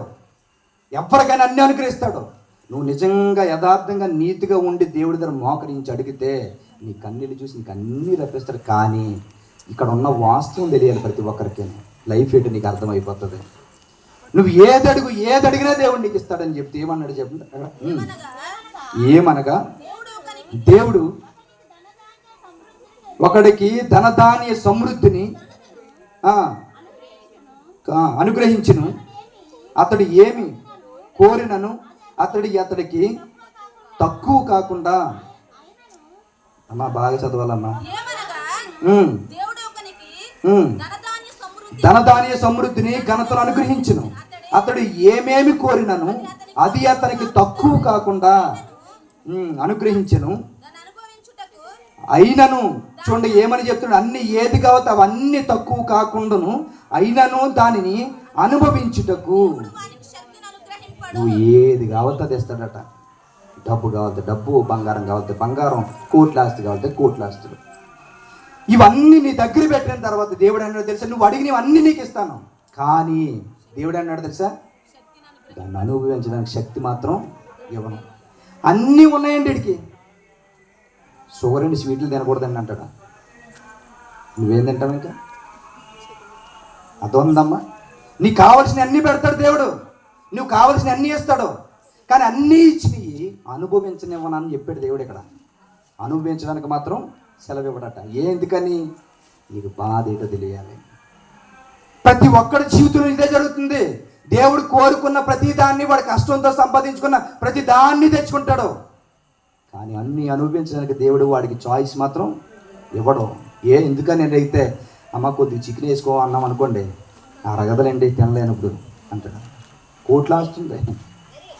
ఎందుకని అడిగితే, మొన్న రాజస్థాన్లోనో ఎవరో ఒక పెద్ద ఉన్న వ్యక్తి పెళ్లి చేశాడండి. పెళ్లి చేసి రాజస్థాన్లో ఉన్న వాళ్ళకి ఎక్కువగా, చాలామందికి ఎక్కువగా స్వీట్ అంటే బాగా ఇష్టం. వాళ్ళకి స్వీట్ అంటే చాలా ఇష్టం. ఆ రోజు వాళ్ళకి అన్ని రకాలతో పాటునట చాలా రకాల స్వీట్లు పెట్టాడంటండి. చాలా రకాల స్వీట్లు ఎక్కడెక్కడి నుంచో తెప్పించాడండి. స్వీట్ల దగ్గరికి వెళ్ళడం. ఇది ఏంటని అడిగితే స్వీట్ అంటే ఒక్కడు వేసుకోలేదండి ప్లేట్లోను. అంటే అందరూ కోట్లు వేస్తున్న వాళ్ళే షుగర్లతో ఉన్నారండి మొత్తం అందరికీ షుగర్లు వెళ్తున్నారు. స్వీట్ అంటే వదిలేండి, ఇదేంటే అది స్వీటే, అన్ని స్వీటే. ఆ స్వీట్లన్నీ వదిలేశారు మొత్తం అందరూ. మరి ఎక్కడికి వెళ్తున్నారు? అక్కడ ఉన్న పెరుగు, అక్కడ ఉన్నటువంటి ఆ బిర్యానీ కొద్దిగా వేసుకొని తినరు. మళ్ళీ చికెన్ తినడానికి లేదు అక్కడ పరిస్థితి. పండిట్స్ మొత్తం అందరూ అది తినకూడదు. సాంబార్ మెతుకులు తిన్నారండి. కోట్ల ఆస్తితోటి పెళ్లి చేసాడు, కోట్ల రూపాయలతోటి. కనీసం గుప్పుడు మెతుకులు తినడానికి కూడా సంతోషం లేదు అక్కడ. ఏంటి అన్నీ ఇస్తాడు దేవుడు కావస్తే, కానీ అనుభవించడానికి మాత్రం చాయిస్ నీకు ఇవ్వడం. అంటే మనిషి జీవితం కష్టాలుగా ఉండాలి. ఎన్నో పాఠాలు నేర్చుకోవాలి. ఈ పాఠాలు నేర్చుకునే పరిస్థితుల్లో మనిషి జీవితంలో నలిగిపోయి ఎన్నో నేర్చుకుని అనుభవాలు సమాజంలో ఉన్న వ్యక్తికి చెప్తూ ఉంటాడు. అమ్మ వినండి, జాగ్రత్తగా వినాలి కాన్సంట్రేషన్ ఇక్కడ పెట్టండి. కాబట్టి ఈ పరిస్థితులు ఆలోచించి ఎందుకు ఈ విషయాలు మీకు చెప్తున్నానంటే, ఇప్పుడు ఓపెన్గా పెట్టారు కాబట్టి చాలా విషయాలు తెలియాలి అందరికీ కూడా. ఇలా తెలిసినప్పుడు వాళ్ళ జీవితాలు కట్టుబడ్డానికి ఉంటుంది. ఈ మాటలు కూడా మనకి ఎక్కలేదు అనుకోండి, ఇంకేం చేయలేము. ఎందుకని అడిగితే మాటలు ఎక్కించుకోవాలి, దేవుడి మాటలు తెలుసుకోవాలి. సత్యం తెలిసినప్పుడు మనిషి స్వతంత్రుడిగా బ్రతకగలడు. లేదంటే దేనికో దానికి బానిసత్వం కలిగే ఈ భూమి మీద బ్రతుకుతుంటాడు, అర్థాంతరాన్ని ముగించుకునే పరిస్థితి. ఎందుకంటే నువ్వు నేను అనుకున్నట్టుగా ఉండదు లైఫ్ అంటే, గుర్తుపెట్టుకోండి. మనం అనుకున్నట్టుగా ఉండదు జీవితం అంటే. నువ్వు నేను అనుకునేలాగా ఉంటే అందరూ అమ్మనిలాగే ఉండాలని కోరుకుంటారు, అవునే కదా? పని చేసుకుని బతకాలని ఎవరు కోరుకుంటారు? లేదు. కానీ అందరూ అనుకున్నట్టుగా జీవితం ఉండదు. నువ్వు అనుకుంటావు, నీ జీవితంలో దేవుడు ఒకటి అనుకుంటాడు. మనుషులు ఎన్నో ఆలోచనలు కలిగి ఉంటాడు, కానీ యెహోవా నిర్ణయమే మన జీవితంలో స్థిరమై ఉంటుందన్న విషయాన్ని మర్చిపోకూడదు ఎప్పుడు కూడా. కాబట్టి ఈ జీవితం ఎలా కొనసాగుతున్నప్పుడు మనిషి దేవుని గుర్తించి భూమి మీద బ్రతకాలి. అలా జీవితాలు బ్రతకడం లేదు కనుకే 2000 సంవత్సరాల క్రితం భూమి మీదకి వచ్చి క్రీస్తు చెప్పినటువంటి మాటలు, నువ్వెన్ని సంపాదించినా నువ్వు అనుకున్నట్టుగా ఈ జీవితం ఉండదు. దానికి బెస్ట్ ఉదాహరణ ఏంటో తెలుసా? కోనసీమ ప్రాంతాలు తెలుసా మీకు అందరికీ? కోనసీమ ప్రాంతాలు అంటే గోదావరి దాటిన తర్వాత వెస్ట్ గోదావరి కాకుండా అంబేద్కర్ కోనసీమ జిల్లా అని ఒకటి ఉంటుంది. కొబ్బరి తోటలు, చెరువులు ఇవన్నీ ఉంటుంటాయి. అమలాపురం దగ్గర, రాజోలి ఈ ప్రాంతాలు అన్నమాట. ఆ ప్రాంతాలన్నింటిలో కూడా చాలామంది ఇతర దేశాలు వెళ్తుంటారు. కువైట్ వెళ్ళి ఎక్కువగాను అక్కడికి వెళ్ళి సంపాదించుకొని వస్తూ ఉంటారు. ఒక ఫ్యామిలీలో ఒక ఆమె వెళ్ళింది, ఇష్టం లేకుండానే వెళ్ళిందండి. ఎందుకు అని అడిగితే కుటుంబంలో చాలా ప్రాబ్లమ్స్ ఉన్నాయి, చాలా అప్పులు ఉన్నాయి. వాటి అన్నీ తీర్చుకుని ఇల్లు కట్టుకుని పిల్లలు ఎదిగే సమయానికి దగ్గరికి వచ్చేద్దాం అనుకుని వెళ్ళింది. పాపం వెళ్ళేటప్పుడు ఇష్టం లేకుండానే భర్తని పిల్లల్ని విడిచిపెట్టుకుని వెళ్ళిందండి. వెళ్ళింది నిజంగా వెళ్ళినటువంటి సంవత్సరంన్నరలోకి అప్పులన్నీ తీర్చేసింది. వాళ్ళ భర్త చాలా మంచోడు. ఎందుకంటే చాలామంది పై దేశాలకు వెళ్ళిపోయి సంపాదిస్తుంటే భర్తలు ఇక్కడ మాత్రం భార్యకి తెలియకుండా శుభ్రంగా తాగేసి ఇక్కడికి వచ్చేటప్పటికి మొత్తం అప్పులు చేసి చేస్తారు. నెత్తు నోరు కొట్టుకుని బాధపడేటువంటి వ్యక్తులు చాలామంది ఉన్నారు అలాగా. కానీ తన భర్తలా కాదు, అప్పులన్నీ క్లియర్ చేస్తాడు సంవత్సరంన్నరలోకి. పిల్లలు చదివించుకుంటున్నారు, ఇల్లు కట్టడం ప్రారంభించారు. అలా ఇంచుమించు 2 సంవత్సరాలు, మరి పొడిగించుకుని 2 సంవత్సరాల తర్వాత ఇంకొక సంవత్సరం, అలాగా 5 సంవత్సరాలు ఉన్నదండి. పిల్లలు మాట్లాడుతున్నప్పుడు చిన్నపిల్లలప్పుడు విడిచి వెళ్ళిపోయింది. వాళ్ళు 5 సంవత్సరాల తర్వాత పెద్దలు ఎదిగారు వాళ్ళందరూ ఉన్న బాగానే పెద్దలుగా. వాళ్ళ అమ్మని అడుగుతున్నారు 5 సంవత్సరాల తర్వాత చేసినాడు, అమ్మ నాకు ఆ బొమ్మ కావాలమ్మా, నాకు ఆ బ్యాగ్, ఆ డ్రెస్సులు కావాలి, ఏవేవో అన్నారు. చుట్టాలందరూ అడిగారు. చుట్టాలందరూ కూడా మీకేం కావాలి అని అడిగితే వాళ్ళు ఏవేవో చెప్పారు. అవన్నీ కొనేసింది, మొత్తం షాపింగ్ అంతా చేసింది. భర్తని కూడా అడిగింది ఏమేం కావాలంటే అవన్నీ తీసుకుందాం, మొత్తం ప్యాక్ చేసుకుంది. నేను అడుగుతున్నాను, ఆమె అవన్నీ పట్టుకుని తన పిల్లల దగ్గరికి వచ్చేటప్పటికి తన పిల్లలు అవి తీసుకుని ఎలా సంతోషిస్తారో ఆలోచించదా? ఆలోచిస్తుందండి. ఇవన్నీ నా బిడ్డలు ఎంత ఎదిగారో, నా పిల్లలు ఎంత పెద్దోళ్ళు అయ్యారో, వాళ్ళిద్దరిని నా దగ్గరికి రాగానే వాళ్ళిద్దరిని నేను ఎత్తుకోగలను లేను, వాళ్ళు ఎంత ఎదిగిపోరో వీడియో కాల్స్లో నేను చూస్తున్నాను. నా భర్తని విడిచిపోయి 5 సంవత్సరాలు అవుతుంది. అప్పుడు బట్టి ఉంటున్నటువంటి ఆ ప్రేమతో ఆయన దగ్గరికి వెళ్ళి ఎలా పలకరించాలి, ఏం చెప్పాలి, ఇవన్నీ నా బంధువులకి ఇస్తే వాళ్ళు ఎలా ఫీల్ అవుతారు నా విషయంలోను. 5 సంవత్సరాల తర్వాత మరలా నేను వస్తుంటే మా అమ్మ ఎలా ఫీల్ అవుతుంది, నా తోబుట్టులు ఎలా ఫీల్ అవుతారు, ఇవన్నీ ఆలోచించుకుంటూ మైండ్లో పెట్టుకుని ఎన్నో ఊహలతో వస్తుందండి. ఏమని తెలుసా? ఈ గిఫ్ట్లన్నీ ఎవరికి వాళ్ళకి ఇవ్వాలి, వాళ్ళందరూ సంతోషపడి నా దగ్గరికి రావాలి, వాళ్ళందరూ నా కొడుకు ఎలా ఎంత ఎదుగుంటాడు, నా కూతురు ఎంత ఎదుగుంటుంది, ఇవన్నీ ఆలోచించుకుంటుంది. వాళ్ళ దగ్గరికి వెళ్దాం అనుకుని బయలుదేరిపోయింది. టికెట్స్ తీసుకుంది. ముంబై వచ్చింది, ముంబై నుంచి హైదరాబాద్ వచ్చింది, హైదరాబాద్ నుంచి రాజోలు బస్సు ఎక్కేసింది, రాజోలు వరకు బస్సు మీద వచ్చేసిందంటే ఆలోచనల మధ్యలో అమ్మ వస్తుంది, నా భార్య వస్తుంది అనుకుని వాళ్ళందరూ మొత్తం అందరూ కూడా కాంప్లెక్స్లో కూర్చున్నారు, ఎదురు చూస్తున్నారు. వచ్చేసింది రాజోలు, దిగిపోరు, మొత్తం అందరూ దిగిపోరు. అమ్మ దిగమ్మ అన్నారు, దిగుతలేదు. ఈమె దిగమ్మ అనేటప్పటికి దిగుతలేదు. ఇలా దిగమ్మ అనేటప్పటికి అలా పక్కకు పడిపోయిందండి. అని అడిగితే గుండె ఆగిపోయి చచ్చిపోయిందట. పడుకుందనుకున్నారు పక్కన వాళ్ళు, పడుకుంది కదా అనుకున్నారు, గుండె ఆగిపోయిందన్న విషయం తెలియదు. పక్కకు తోసిన తర్వాత చనిపోయిందన్న విషయం తెలిసిన తర్వాత గుండెలు బాదుకుని ఏడుస్తున్నారంటే, మా అమ్మ వస్తుందని నన్ను ఎత్తుకుంటుందని పిల్లలు ఇన్ని ఆశలుగా అన్నారు. మా పిల్లల దగ్గరికే వెళుతున్నా, నా పిల్లలు నన్ను చూడగానే నా మీద ఎంత ప్రేమ చూపిస్తారని వాళ్ళు ఎంత ఎదురు చూస్తారు. నా భార్య రాగానే నా భార్యని చూస్తున్నాను, చాలా సంవత్సరాలు తన భర్త ఎన్ని కళ్ళగన్నాడు, తన కన్న తల్లి వచ్చినప్పుడు నా కూతురు వస్తుంది అనుకుని ఎన్ని ఆశలు కన్నది. ఇవన్నీ వాళ్ళు అనుకున్నటువంటి ఆలోచనలు అలాగుంటే ఈమె ఎన్ని ప్లానింగ్లు వేసుకుని ఇక నుంచి లైఫ్లో ఏ కష్టం లేకుండా ఇక్కడే భూమి మీదే హ్యాపీగా లైఫ్ కొనసాగించేద్దాం నా పిల్లలతోటి భర్తతోటి ఎన్ని కలలుగానే ఉంటుందండి. గుండె ఆగిపోతుందని తెలిసి ఆమెకి తెలీదు. ఎందుకో తెలుసా, నువ్వు నేను అనుకున్నట్టుగా ఉండదు లైఫ్ అంటే. నువ్వు నేను అనుకున్నట్టుగా ఉండదు. కూర్చున్న వాళ్ళు కూర్చున్నట్టుగానే గుండె ఆగిపోతుంది. ఇలా కనిపించిన వాడు మరలా కనబడకుండానే జీవితాలు ముగిసిపోతున్నాయి. ఇప్పుడు ఇలాంటి గ్యారెంటీ లేని బ్రతుకులు బ్రతుకుతున్నాం. మనతో మాట్లాడుతూ చెబుతున్నాడు. ఏమని చెప్తున్నాడు తెలుసా? చూడండి ఏమని చెప్తున్నాడు. యాకోబు పత్రిక 4వ అధ్యాయం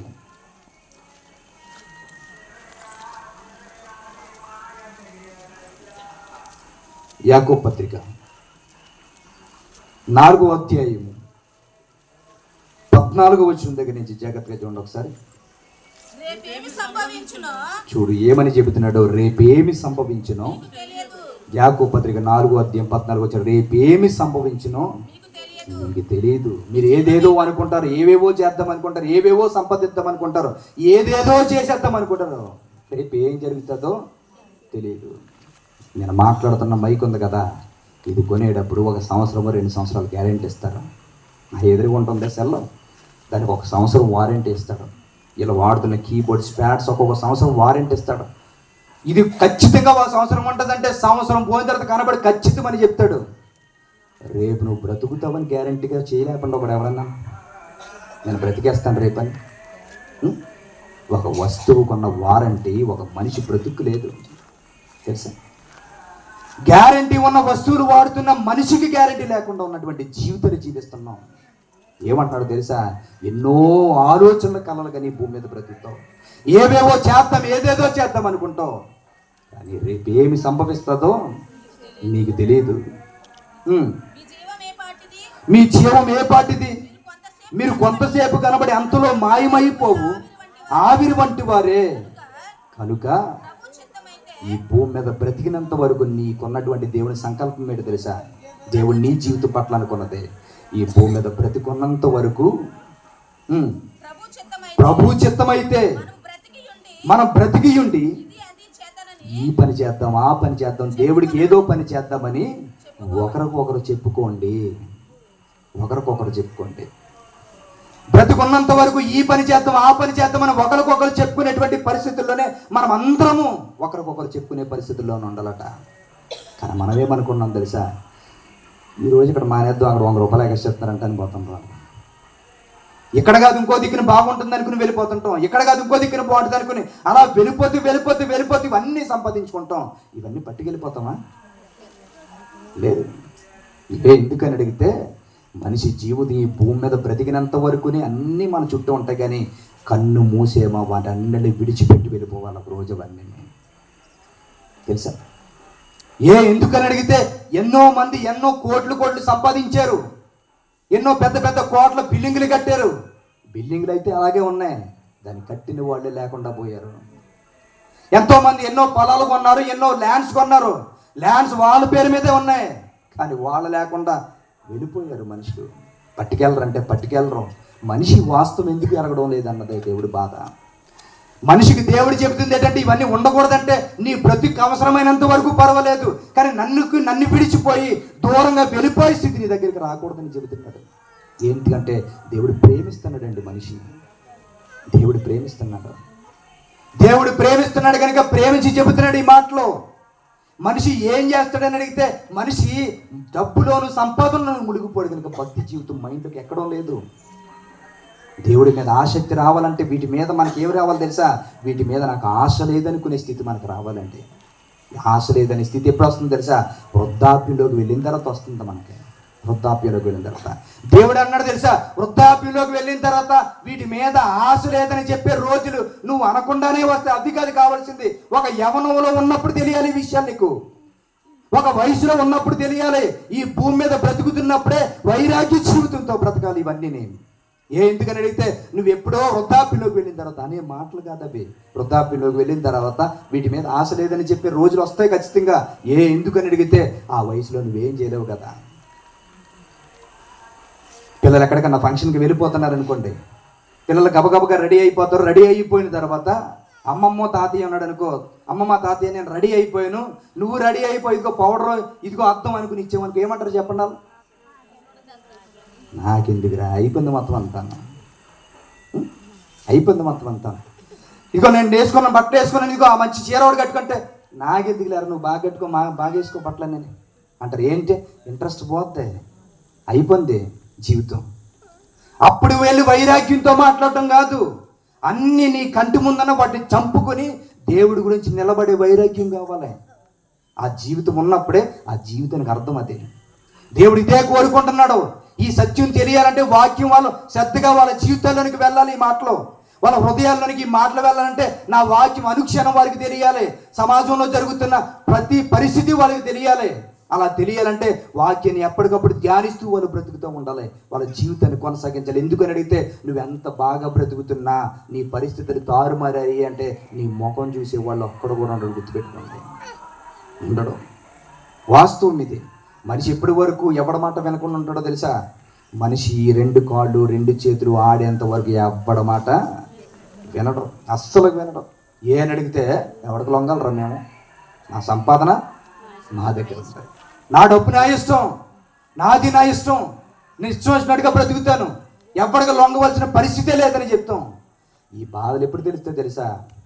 ఒక రోజు అదే పరిస్థితుల్లోనే ఆ కాలు చెయ్యి అలా పడిపోయినప్పుడు మంచం మీదకి వెళ్తారు చూడండి, అప్పుడు నీ వాల్యూ అంతా పోయి అన్నం పెట్టమనగానే పరుగు మీద వచ్చి ఒక దెబ్బ కూడా వేస్తారు చూడండి, అప్పుడు తెలుస్తుంది పరిస్థితి. ఆ రోజు ఏడ్చిన కన్నీళ్ళు తుడుచుకుందామంటే చెయ్యి రాదు. ఆ రోజు నీ బాధ చెప్పుకుందామంటే నీ దగ్గర ఒకరు కూర్చుని 1 నిమిషం మాట్లాడరు నిన్ను. ఆ రోజు నీ జీవితం గురించి బాధ, నువ్వు పడ్డ పరిస్థితి చెప్పుకుందామంటే నీ స్థితిని ఎవ్వరూ పట్టించుకోరు. ఎందుకని అడిగితే నువ్వు పడిపోయి నీ దగ్గర సంపాదన లేదు, నీ దగ్గర వాల్యూ ఉండదు. మనిషికి డబ్బు ఉంటేనే ఈ లోకంలో విలువ అన్నట్టుగా మనుషుల మైండ్లో చిత్రీకరించి పడిపోయిన పరిస్థితి. ఒకరోజు మంచం మీద పడిపోయిన తర్వాత దేవుడికి ఎందుకు దూరం అయిపోయాను అనుకుని ఆ రోజు ఏడ్చే రోజు వస్తుంది. ఆ రోజు నీ కంట్లోంచి కన్నీళ్ళు అలా కారుతూ ఉంటుంటే అన్నీ గుర్తొచ్చి ఏం చేయలేవు, నువ్వు ఏం చేయలేవు. అందుకని దేవుడు ఏమన్నాడు తెలుసా? ముందుగానే గుర్తించి ఇవన్నట్లేనే, ముందుగానే వీటన్నింటినీ గుర్తించి నీ జీవితాన్ని సరిదిద్దుకో, చక్కబెట్టుకో. ఎందుకంటే ఎంతోమంది గొప్ప గొప్ప వ్యక్తులు, భక్తులు అందరూ వాళ్ళ జీవితాల్లో ఉన్న పరిస్థితులు కోల్పోయి పాఠాలుగా నీ ముందుకు వచ్చారు. వాళ్ళ జీవితాలు నీకు చూపిస్తున్నారు. అన్నీ ఉన్నప్పుడు మనుషులు ఎలాగుంటారు, లేనప్పుడు ఎలాగుంటారు. కాబట్టి ఉన్నా లేకపోయినా నువ్వు పుట్టిన దగ్గర నుంచి నీ ముదుము వచ్చేంత వరకు అరిచేతులు నేను పెట్టుకుని చూసి మురిసిపోయే దేవుడు ఉన్నాడు. ఆ దేవుడిని ప్రేమించు, ఎంతకైనా నిస్వార్థపూర్తమైన ప్రేమ చూపిస్తాడో. మనుషులు నమ్ముకుని మోసపోవద్దని చెబుతున్నాడు దేవుడు. మనిషికి అర్థమవుతుందా? లేదు. బ్రతుకున్నంత వరకు ఎలా అంటారు, గొప్పగా ఫీల్ అయిపోతుంటారండి, ఏదో కానీ అర్థం కాదు అసలుకి. మనిషి జీవితం అర్థం చేసుకోవాలి. ఇలాంటి మాటలు చెబుతున్నప్పుడు వాళ్ళ లైఫ్లో అర్థం చేసుకోవాలి. ఎందుకని అడిగితే ఈ భూమి మీద నువ్వు ఎంతగా సంపాదించిన అందరూ నేను పొగిడే వాళ్ళు ఉంటారు. ఏ మాత్రం నీ దగ్గర వాల్యూ తగ్గిందా నీ పరిస్థితి చాలా దారుణమైపోద్ది. ఎంత ఎలా చెబుతున్నారండి అని అడిగితే నా మాటలు కాదు, బైబిల్లో ఉన్న మాటలు ఇవన్నీ. మీకు తెలియాలంటే ఒక సందర్భాన్ని మీకు చెప్తాను చూడండి. యోబు గారి గురించి తెలుసా మీకు? తెలుసమ్మా? ఏ ఊరైంది? వైజాగ్.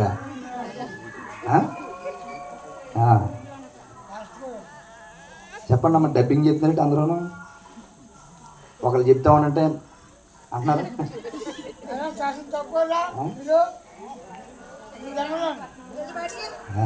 వినండి అమ్మ, మీరు అందరు పట్టించి అమ్మ మాట్లాడదు, మీరు వినండి, మాట్లాడుకోండి, మీరు వినాలి జాగ్రత్తగా. యోబు అందరికీ తెలుసు, అవునా కదా? యోబుకు ఉన్నటువంటి ఆస్తట ఈ భూమి మీద ఎవ్వడికి లేదట, అంత ఆస్తి ఆయనకి. చాలామంది సర్వే వాళ్ళు చెప్పిన ప్రకారంగా బైబిల్లో ఉన్న వ్యక్తులు ఆయనకున్న ఆస్తట ఒకవేళ కానీ ఈ రోజుకి లెక్క పెడితే ఇప్పుడున్న కుబేర్లు కూడా సరిపోరండి, అంత ఆస్తి అంట అయింది. ఎందుకని అడిగితే దేవుడు అంత స్థితిలో నిలబెట్టాడు. ఎందుకని? మనుషులందరూ ఆయన జీవించి పాఠాలు నేర్చుకోవాలి. అలాంటి యోబు ఏమన్నా చెడ్డోడా అని అడిగితే దేవుడే స్వయంగా చెప్పాడు, నీతిమంతుడు, యథార్థపరుడు, ఇలాంటి వాడు ఎవడో లేడు, అంత గొప్పవాడు యోబు అని అడిగితే సాతాను అన్నదట. అవన్నీ ఉండడం వల్లే దేవుడా దేవుడా దేవుడా అనుకుని నీ దగ్గర ఉన్నాడు, తీసే మొత్తం అన్నీ. ఎలా ఉంటుందో పరిస్థితి అన్నమాట చెప్పిందట, ఛాలెంజ్ చేసింది. యోబు పరిస్థితి ఏమైంది తెలుసా? యోబుకి స్నేహితులు ఉండేవారండి, చాలా మంచి స్నేహితులు. ఇప్పుడు అలాంటి స్నేహితులు ఉన్నటువంటి వాళ్ళు డబ్బుకి ఏమాత్రం లోటు లేకుండా అన్నీ కలిగిన వాడు యోబు. అన్ని సంపాదించాలని ఉన్నటువంటి ఒక ఉన్నతమైన స్థితిలో ఉన్నవాడు ఒకరోజు బైబిల్లో కొన్ని వచనాలు రాయబడి ఉందండి యోబు గ్రంథంలో. చాలా హృదయ విదారకమైపోయే పరిస్థితులు అవన్నీ, చాలా దారుణమైనటువంటి స్థితిగతులు అవన్నీ. అవి ఎలాంటి స్థితిగతులో తెలుసా? చూడండి, పరిశుద్ధ గ్రంథంలో చెబుతున్నటువంటి మాటలు ఏమని చెబుతున్నాడో చూడండి. తన స్థితి ఒకప్పుడు ఎలాగుండేది, ఇప్పుడు తన పరిస్థితి ఎలాగున్నది అన్న విషయాన్ని చెబుతున్నాడు. ఎంత దారుణంగా తన జీవితం అయిపోయింది అన్న విషయాన్ని చెబుతున్నాడు. జాగ్రత్తగా చూడండి ఒకసారి యోబు గ్రంథం.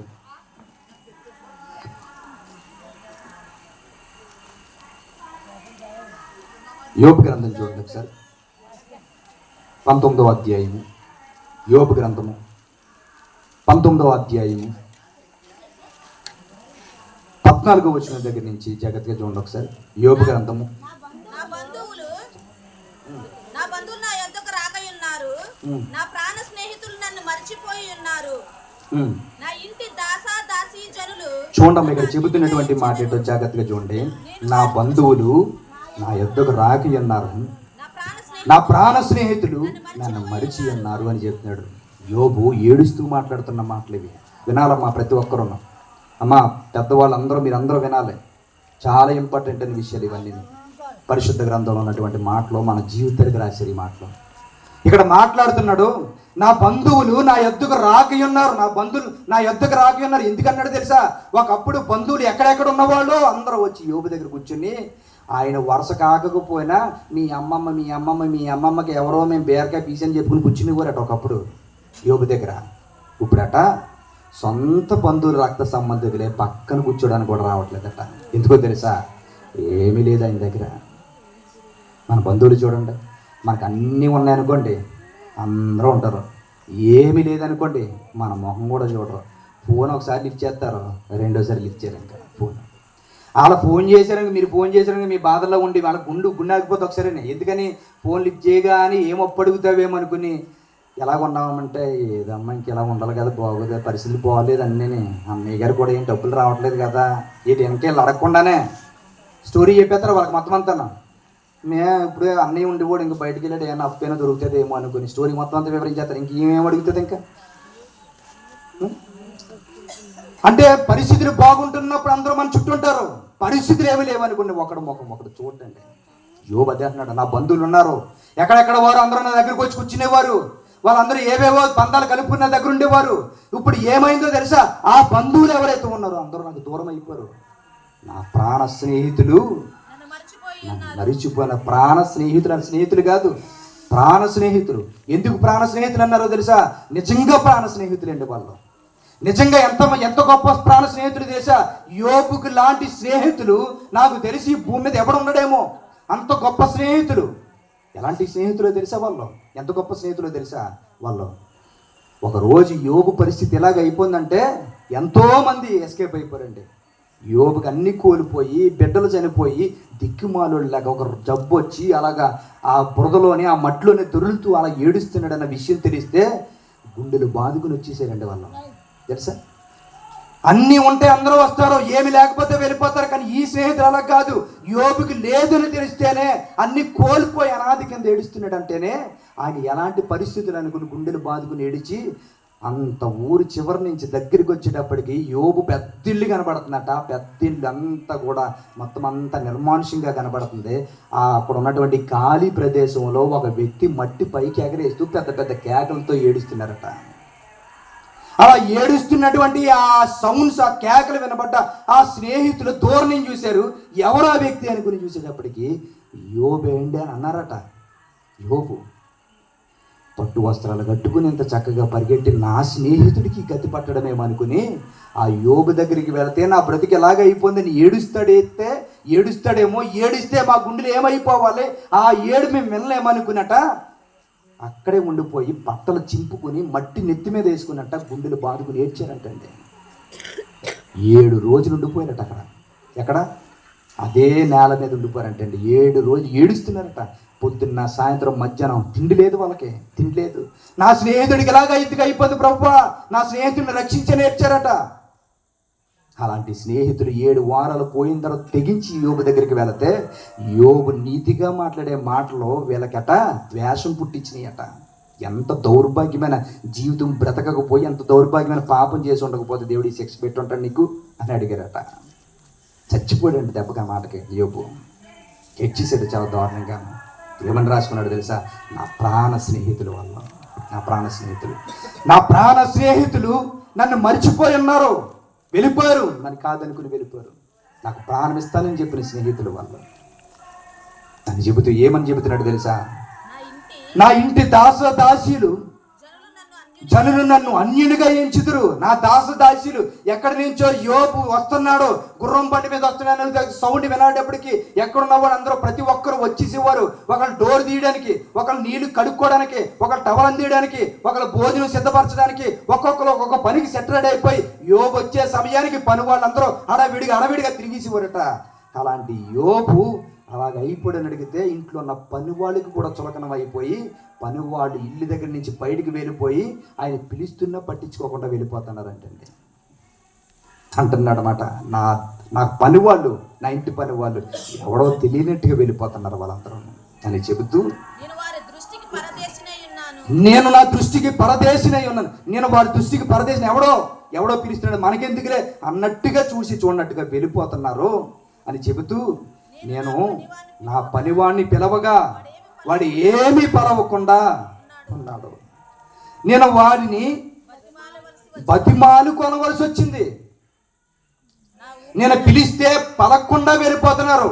ఒకప్పుడు యోబు ఏమైనా పిలిస్తే నేను పలకకపోతే ఏమైపోద్దేమో అనుకుని అలాగే చెవి పెట్టి వినేవారు.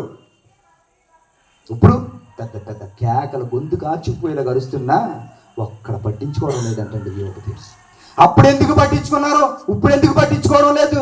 అప్పుడు అన్నీ ఉన్నాయి, ఇప్పుడు ఏమీ లేవు. ఒక దరిద్రుడిగా మిగిలిపోయాడు, ఏమీ లేనివాడుగా యోబు. ఏమీ లేదు గనక గొప్పోడే భక్తుడే ఏమి అన్న ఉంటేనే ఈ లోకంలో విలువ. లేవు, అయిపోయింది, జీవితం అయిపోయింది అనుకున్నారట. మొత్తం పట్టించుకోలేదట, ఎవరును అన్యుడిగా ఎంచారట. ఏం పట్టించుకోకుండా పక్కకి వెళ్ళిపోయే పరిస్థితి వచ్చిందట. సర్లే, నా ప్రాణ స్నేహితులు, నా బంధువులు, నా పనివాళ్ళు అందరికీ ఇచ్చేదైపోయాను. నా జీవితంలో నా చావు వరకు నా తోడుస్తున్న నా భార్య ఉందలే అనుకుని సరిపెట్టుకుంటే భార్య ఏమన్నదంట తెలుసా? గట్టిగా గాలి తెచ్చుకో అన్నదంట. నువ్వు శ్వాస గట్టిగా పేర్చేందుకో తెలుసా? నీ శ్వాసతో వచ్చే వాసన నేను తట్టుకోలేకపోతున్నాను అన్నదంట భార్య. పెళ్లి ప్రమాణాలు అయినప్పుడు చావు అయినా, బ్రతికైనా, వ్యాధి అయినా, బాధ అయినా, కష్టమైన, సుఖమైన, నష్టమైనా నీతోటే ఉంటానని ప్రమాణం చేశారు. అలా ప్రమాణం చేసినటువంటి తన భార్యకి ఎలాగైపోయాడో తెలుసా? నీ గాలి నాకు పడ్డం లేదు, అసలు వస్తుంది, అస్సలకి శ్వాస రానవద్దని చెప్తే, నిజంగా చెబుతున్నానండి, ఆ క్షణాన్ని యోబు చచ్చిపో అంటాడండి ఆ మాటకి. తెలుసా? ఆ క్షణానికే ప్రాణం పోయినంత పని అయిపోతుంది. ఎందుకో తెలుసా? బంధువులు పోయారు, స్నేహితులు విడిచిపెట్టారు, పని వాళ్ళు కాదనుకున్నారు. ప్రాణానికి ప్రాణంగా తన జీవితమే సర్వస్వం అనుకుని ఏక శరీరంగా ఉంటూ నేను గోతికి వెళ్ళేంత వరకు నాతోటే ఉంటుంది అనుకున్న నా భార్యకి నా శ్వాస పడడం లేదంటే నా జీవితం బ్రతుకుండి ఇంకేం సుఖం అనుకుని నా ఫీలింగ్ వచ్చేసిందంటే యోబుకి. ఎంత పర్టికులర్గా రాస్తున్నాడో చూడండి. ఎందుకో తెలుసా? పరిస్థితులు అలాగున్నాయండి. తెలుసా? పరిస్థితులు అలాగున్నాయి. ఒకరోజు ఒక కుటుంబం ఉంది, ఒక ఫ్యామిలీ ఎలాగుంటుంది చూడండి, బంధాల పరిస్థితి ఎలాగున్నాయి చూడండి. ఒక కుటుంబంలో భార్య భర్త ఇద్దరు ఉండి వాళ్ళకి పిల్లలు ఉన్నారు. పిల్లలు ఉంటే ఈ వ్యక్తి ఏదో ఊరు వెళ్ళాడంట, ఇంటి యజమాని వాళ్ళ భర్త వెళితే ఆ ఊర్లో వాళ్ళ బంధువుల్లో ఉన్నటువంటి వ్యక్తులు ఏదో ఇతను తక్కువగా మాట్లాడారట. పిల్లలతో కూర్చోబెట్టుకుని చెప్పింది, అరే నాన్నని చాలా దారుణంగా అన్నారు, వాళ్ళు అంతు తేల్చండి. వీళ్ళు ఏం చేశారు తెలుసా? అందరినీ లోపల పెట్టి దారుణంగా కొట్టారు. ఒకటి కాళ్ళు అయితే గుణపం ఉంటుంది కదా, ఆ గుణపంతో కాళ్ళ మీద కొడితే కాళ్ళు దుమ్ములు ఇరిగిపోయాయండి. అంత దారుణంగా కొట్టేశారట. వాళ్ళ నాన్న అన్నారని, ఆ నాన్న అన్న మాట ఎవరు చెప్పారు? వాళ్ళ భార్య ఎవరైతుందో వాళ్ళ భార్య కొడుకులతో చెప్పుకుంది. ఓ బాబోయ్, వీళ్ళ ఆయన్ని మీద ఉన్న ప్రేమ మనిషికి ఎక్కడ ఉండదు అన్నంత పరిస్థితి అండి. అంతగా ప్రేమించి అంతగా ఉన్నటువంటి పరిస్థితుల్లోనే ఒకరోజు మీ ఆయనకి కరోనా వచ్చిందంట, బట్టలు చదువుకుని పుట్టింటికి పోయిందట. మొత్తం బట్టలు చదువుకుని వెళ్ళిపోయిందంట.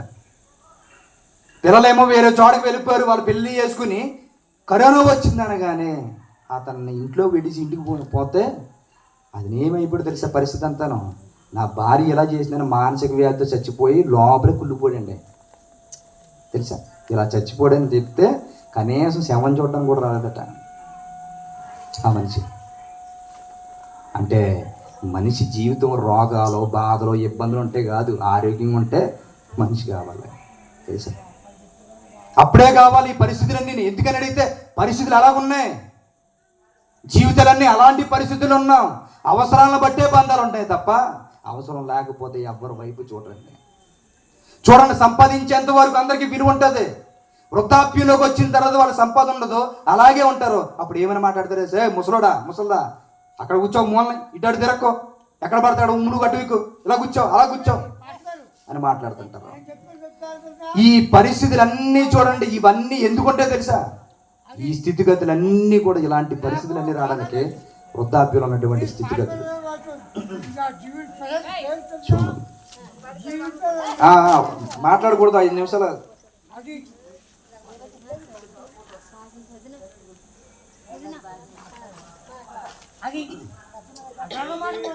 అన్న వచ్చాను మీరు వచ్చింది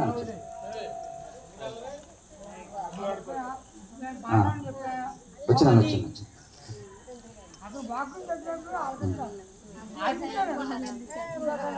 మాట్లాడకూడదు నాన్నగారు, మాట్లాడకూడదు. మీరు సైలెంట్గా ఉంటే వాకింగ్ చెప్తాను. వాకింగ్ మాట్లాడకూడదు ఇంక వాకింగ్ చెప్పేటప్పుడు. కాబట్టి అలాంటి పరిస్థితులు ఆ రోజు యోబు జీవితంలో జరిగితే భార్యని బట్టి బాధపడ్డాడట. అలా బాధపడి హృదయంలో ఉన్నటువంటి వేదన చెప్పుకుంటూ ఇంకా ఏమని చెప్తున్నాడు తెలుసా, దాని కిందకి చూడండి. నేను కనిన కుమారులకు నా వాసన అసహ్యము అన్నాడు. చూసా, నేను కనిన కుమారులకు నా వాసన అసహ్యము అని చెప్పాడట. నేను కనిన కుమారులకు నా వాసన అసహ్యం అంటే కుమారులు ఉన్నారా ఆయనకి? ఉన్నారా? చనిపోయారు కదా అందరూ. మరి ఎక్కడి నుంచి వచ్చారు వీళ్ళు? ఎక్కడి నుంచి వచ్చారు? కింద చూడండి, ఫుట్ నోట్స్లో రాసి ఉన్నది. ఏమని రాశారు? నా తోడ పుట్టిన వారు అన్నాడు. అంటే అర్థం ఏంటంటే మా తమ్ముళ్ళు అన్నయ్యలు పిల్లలు వీరికి ఏమవుతారు? కొడుకులే అవుతారు. నాన్నని వచ్చేవారు వాళ్ళందరూ. వాళ్ళ తోబుట్టువులు పిల్లలు సొంత బిడ్డలుగా చూసుకునేవాడు. అలాంటి బిడ్డలకి ఈయన వాసన అసహ్యమేసి చెయ్యి అక్కడ ఉండి నువ్వు తిరక్కు ఎలాగని ఇష్టం వచ్చినట్టుగా మాట్లాడేటట. బాధపడుతూ చెబుతున్నాడండి మాట్లాడినట్లు. నేను యోబు ఏడుస్తున్నాను. ఇంకేమంటున్నాడు తెలుసా, చిన్నపిల్లలు సహా నన్ను తృణీకరించెదరు, నేను లేచుట చూచిన ఎడల బాలు నా మీద దూషణ పలికిరి. ఏమని చెప్తాడు? చిన్నపిల్లలకి నాకు ఆట అయిపోయింది. ఒకప్పుడు నేను వచ్చే సమయానికి యోబు వస్తున్నాడని చిన్నపిల్లలు కూడా క్రమశిక్షణగా నిలబడేవారు.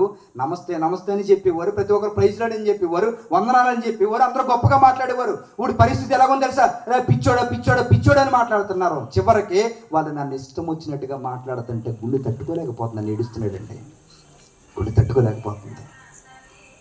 స్నేహితులు కాదన్నారు, బంధువులు వద్దని చెప్పారు, భార్య అయితే చీ అని చెప్పింది. తన తోబుట్టువులు పిల్లలు అసలుకి నీ వాసన మాకు పట్టడం లేదు, ఒక మూల కూర్చోమని చెప్పారు. చివరికి చెబుతున్నాడు. అక్కడికి వచ్చేటప్పటికి పరిస్థితులు అన్ని తారుమారు అయిపోయిన తర్వాత గుండెలు బాధపడి ఏడుస్తున్నాడు అండి. ఇవన్నీ ఎందుకు రాస్తున్నాడు తెలుసా? మన బ్రతుకుల్లో కూడా ఎలాంటి పరిస్థితులు ఉంటుంటాయి, ఎలాంటి సిచ్యువేషన్స్ ఉంటాయి. ఇప్పుడు ఇలాంటి పరిస్థితులు అన్నింటినీ కూడా మన కంటి ముందు పెట్టడానికి గల కారణం ఏంటి తెలుసా? ఏదో ఒక రోజు ఖచ్చితంగా ఈ పరిస్థితులు నీకు జరుగుతాయి. ఇలా జరుగుతున్నప్పుడు ఎందుకు ఇలా జరిగిందని దేవుని ప్రశ్నించుకో. నీ జీవితం ముందుగానే చక్కబెట్టుకో. ఎందుకో తెలుసా? మనుషులు నువ్వెన్ని సంపాదించి పెట్టినా అవన్నీ నీ దగ్గర లేకపోతే నిన్ను పక్కగా పెట్టిసిపోతారు వాళ్ళందరూ. అది నీ కొడుకైనా కూతురైనా ఎవరైనా నీ భార్య అయినా ఏదైనా. నీకు సత్తు ఉన్నంత వరకునే ఈ భూమి మీద, నీకు సత్తువు లేదా నీ పరిస్థితి బాగోదు. ఇప్పుడు ఇలాంటి పరిస్థితుల్లో దేవుడు నీకు చెప్పే మాట ఏంటో తెలుసా? నీకు చెప్పే మాట, ఇదిగో నువ్వు చిన్న బిడ్డ, నువ్వు పెన్నం దగ్గర ఉన్నప్పుడే నా చేతిలో నీ గురించి ఎక్కున్నాను. నేను నువ్వు ముసలివాడు అయినంత వరకు నేను ఎత్తుకుని పెంచే ప్రేమ నాది.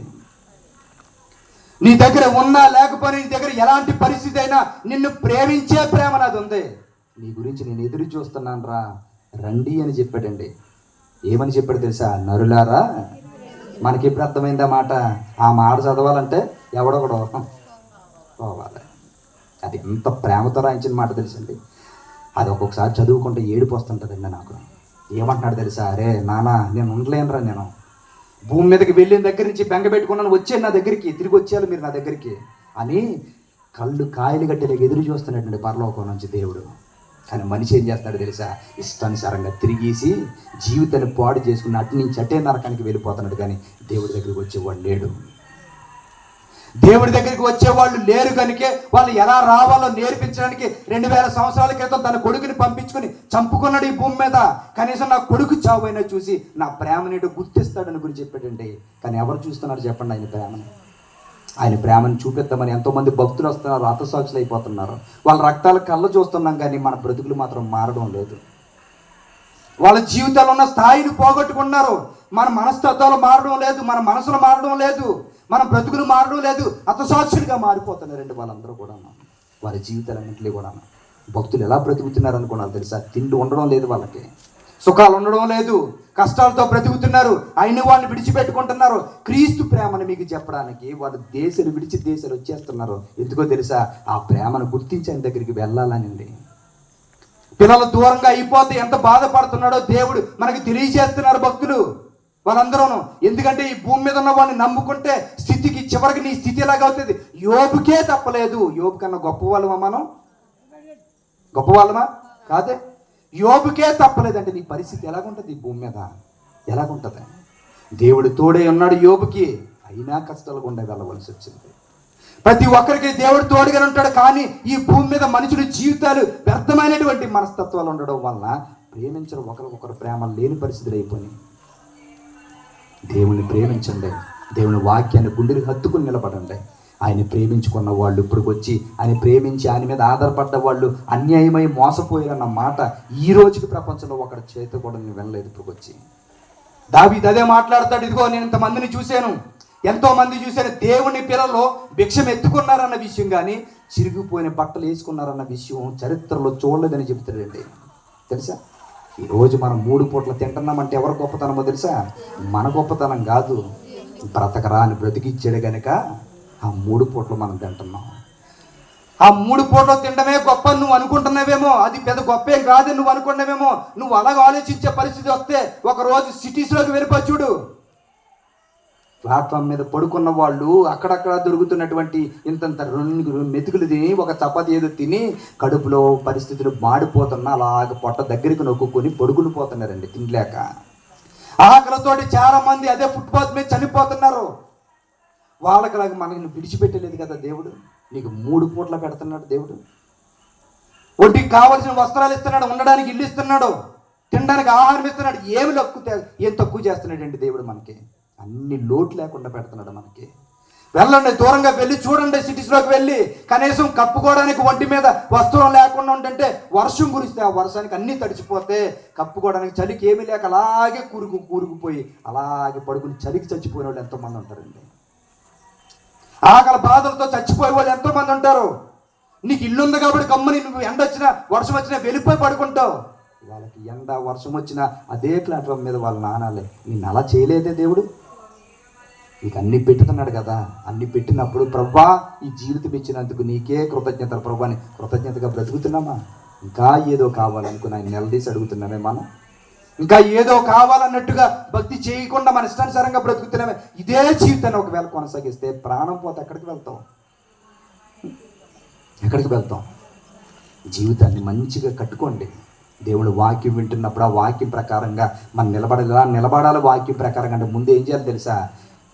ఏమీ భూమి మీద శాశ్వతం కాదు, నా దేవుని ప్రేమ తప్ప. ఆయన చెప్పిన పని చేస్తూనే ఈ భూమి మీద బ్రతికేయాలని మీరు మారేరు కనుక మీకులాగా మారవలసిన వాళ్ళు ఎంతోమంది ఉన్నారు. వాళ్ళందరికీ మీరు చెప్పవలసిన బద్దులై ఉన్నారు. వాళ్ళకి చెప్పి దేవుడి దగ్గరికి తీసుకురావాల్సినటువంటి స్థితిగతులు మీరు ఉన్నారు కనుక ఈ భూమి మీద మీరు బ్రతికి ముగించుకునేంత వరకు మీరు నీతిగా పరిశుద్ధంగా ఉండి అనేక మందికి క్రీస్తు సువార్త చెప్పి మార్చి మీరందరూ ఒక కుటుంబంగా సంఘంగా ఉంటూ ఈ ఊరిలో ఒక గొప్ప సాక్ష్యాన్ని పొందుకునే వ్యక్తులుగా ఉండడానికే మిమ్మల్ని అందరిని రక్షించుకుని పెట్టుకున్నాడు దేవుడు. నమ్మి మిమ్మల్ని తన సంఘంలో తన పిల్లల కింద పెట్టుకున్నాడు మిమ్మల్ని అందరినీ. కాబట్టి ఈ విషయాన్ని మీకు అర్థమైతే, ఈ జీవితం గురించి మీకు అర్థమైతే, దేవుని ప్రేమ యథార్థమైంది, నిస్వార్థపూరితమైంది. ఈ భూమి మీద ఉన్న ప్రేమలన్నీ స్వార్థపూరితమైనవి. ఈ జీవితాలు ముగిసిపోయిన పట్టించుకునే వాళ్ళు లేడు, కానీ ఆయన కొరకు బ్రతుకుతే ఈ భూమి మీద ఎలాగున్నా బ్రతికినా ఒకరోజు నిత్య జీవం వెళ్తే యుగ యుగాలు బ్రతికేటువంటి ఒక లోకం నాకు ఇస్తాడో ఆయన గురించి నేను బ్రతకాలని నిర్ణయం ఉంటే మీరు చేయవలసిందల్లా ఒకటే: ప్రార్థన మానొద్దు, వాక్యాన్ని చదవడం మానొద్దు, సహవాసాన్ని మానొద్దు. మీరు మారారు కదా, మీరు వింటున్నారో వాక్యాన్ని. మీరు అనేక మంది సహోదరులు నశించి నాశనానికి వెళ్ళే పరిస్థితులు ఉన్నారు. వాళ్ళకి చెప్పండి, వెళ్ళి వాళ్ళ దగ్గర మీరు మాదిరిగా బ్రతకండి, మీ జీవితాలు వాళ్ళకి సాక్ష్యంగా చూపించండి. మీరే లోకానుసారంగా బ్రతికేస్తుంటే వాళ్ళు ఏం మారుతారు చెప్పండి? ఏం చూసి మారాలి వాళ్ళు? అందరూ చెప్పుకునేవాళ్ళు అయితే మారివాడు ఎవడు, బతికేవాడు ఎవడు? మనం వెళ్ళి వాళ్ళ దగ్గర బ్రతుకుతుంటే ఇదిగో ఈమె మాట్లాడదు, బూతులు మాట్లాడదు, ఈమె ఎలాగుండదు అలాగుండదు అనుకుని ఎదుటి వాళ్ళు చెప్పుకున్నారు అనుకోండి, ఎందుకంటే ఆమె క్రిస్టియన్ అని మాట్లాడతారు. క్రిస్టియన్స్ అయితే మాట్లాడకూడదు, వాళ్ళే మంచిగా ఉన్నారు అనుకుని ఇలా రావడానికి, ఇలా బ్రతకడానికి చూస్తారు వాళ్ళు. నువ్వే వీధిలోకి వెళ్ళి బూతులు మాట్లాడేసి, అబద్ధాలు ఆడేసి, గొడవలు ఆడేసి, కొట్లాడికి వెళ్ళిపోయి ఉంటుంటే ఇదేం క్రైస్తవురాలరా, ఇదేం క్రైస్తవుడు అని మాట్లాడతారు. ఇంకేం మాట్లాడు వాళ్ళు? ఏం మారుతారు వాళ్ళు? వాళ్ళు మారాలంటే మనం బ్రతుకు చూపించాలి. అలా బ్రతుకు చూపించడానికే మన ఎదుట మాదిరిగా తన అడుగు జాడలు పెట్టి వెళ్ళిపోయాడు. ఇలా బ్రతకండి, ఇలా బ్రతకండి. ఆయన పోలి నడుచుకున్న భక్తులు కూడా ఇదిగో నేను క్రీస్తుని పోలి నడుచుకున్న ప్రకారం మీరు నన్ను పోలి నడుచుకోండి అన్నాడు. మీరు కూడా క్రీస్తు లాంటి బ్రతుకు బ్రతికి మీరు కూడా మీ పొరుగు వారితో చెప్పాలి, మీరు మాలా బ్రతకండి అని చెప్పుకునే స్థితి మనకు రావాలి. అలాంటి రావాలంటే వాక్యాన్ని ఎప్పటికప్పుడు హృదయంలోకి ఎక్కించుకునే వాళ్ళుగా ఉండాలి తప్ప ఏదో నామకర్తకు దేవుని సన్నిధిలోకి వచ్చాం, వాక్యం విన్నాం, వెళ్ళిపోయాం, తినేసాం, పడుకున్నాం, ఒకరోజు చనిపోతాం, పరలోకం ఇచ్చేస్తాం, ప్రేమలో మాత్రం బ్రతికేకండి. ఒకవేళ మనం ఇలాంటి భక్తే కొనసాగించే చచ్చిపోతే పరలోకం ఇస్తాడు అనుకుంటే ఆ రోజు ప్రారంభ శతాబ్దంలో క్రైస్తవులు చరస్థిరాస్తులు అమ్ముకుని హతసాక్షులుగా ప్రాణాలు పోయే స్థితిలోనికి వెళ్ళిపోవలసిన పనేమి లేదు. వాళ్ళు అన్ని ఎందుకు విడిచిపెట్టుకున్నారో, నిత్య జీవం వీటన్నిటిని విడిచిపెట్టుకుని క్రీస్తుని వెంబడిస్తేనే కానీ నిత్య జీవం లేదని తెలిసింది వాళ్ళకి. వాస్తవం. ఆ వాస్తవం మనకు చెబుతున్నా మనం మాత్రం ఎలాగనుకునే పరిస్థితుల్లో తెలుసా? ఒక గంట మెసేజ్ వినిపోయి, ఒక పాట పాడేసి, ఒక ప్రార్థన చేసుకుంటే పరలోకం ఇచ్చేస్తారని ప్రేమలో బ్రతికేస్తున్నాం. అలా ఇచ్చేలాగుంటే వాళ్ళు ఏమైనా పిచ్చోళ్ళు అన్ని వదులుకోవడానికి, అలా ఇచ్చేలాగుంటే వాళ్ళు హతసాక్షి అయిపోవడానికి వాళ్ళు ఏమన్నా ఎర్రోళ్ళ? ఏం అడిగితే వాళ్ళ దేవుడి కోసం నిలబడ్డ జీవితాలు అవి. అలాంటి జీవితాల్లో మనం ఉండాలి అని అనుకుంటే మన హృదయాల్లో పాపపు ఛాయలు తుడిచిపెట్టుకుని క్రీస్తు గురించి నిలబడతామనుకునే ఒక నిర్ణయాలు తీసుకోండి. చనిపోతే నిత్య జీవం మాకు కావాలి, పరలోకం మాకు కావాలి, నిత్య జీవం మేము వెళ్ళిపోవాలి. ఎందుకంటే ఈ భూమి మీద మనిషిని నమ్మితే మోసపోవడం తప్ప ఏమీ లేదు. క్రీస్తుని నమ్ముకుంటే నిత్య జీవం అని నమ్మితే మీరున్న చోటే లేచి నిలబడి నాతో పాటు చిన్న ప్రార్థనలు ఏకీవించండి. ప్రతి ఒక్కరు మీరున్న చోట చిన్న ప్రార్థన నాతో పాటు ఏకీవించండి.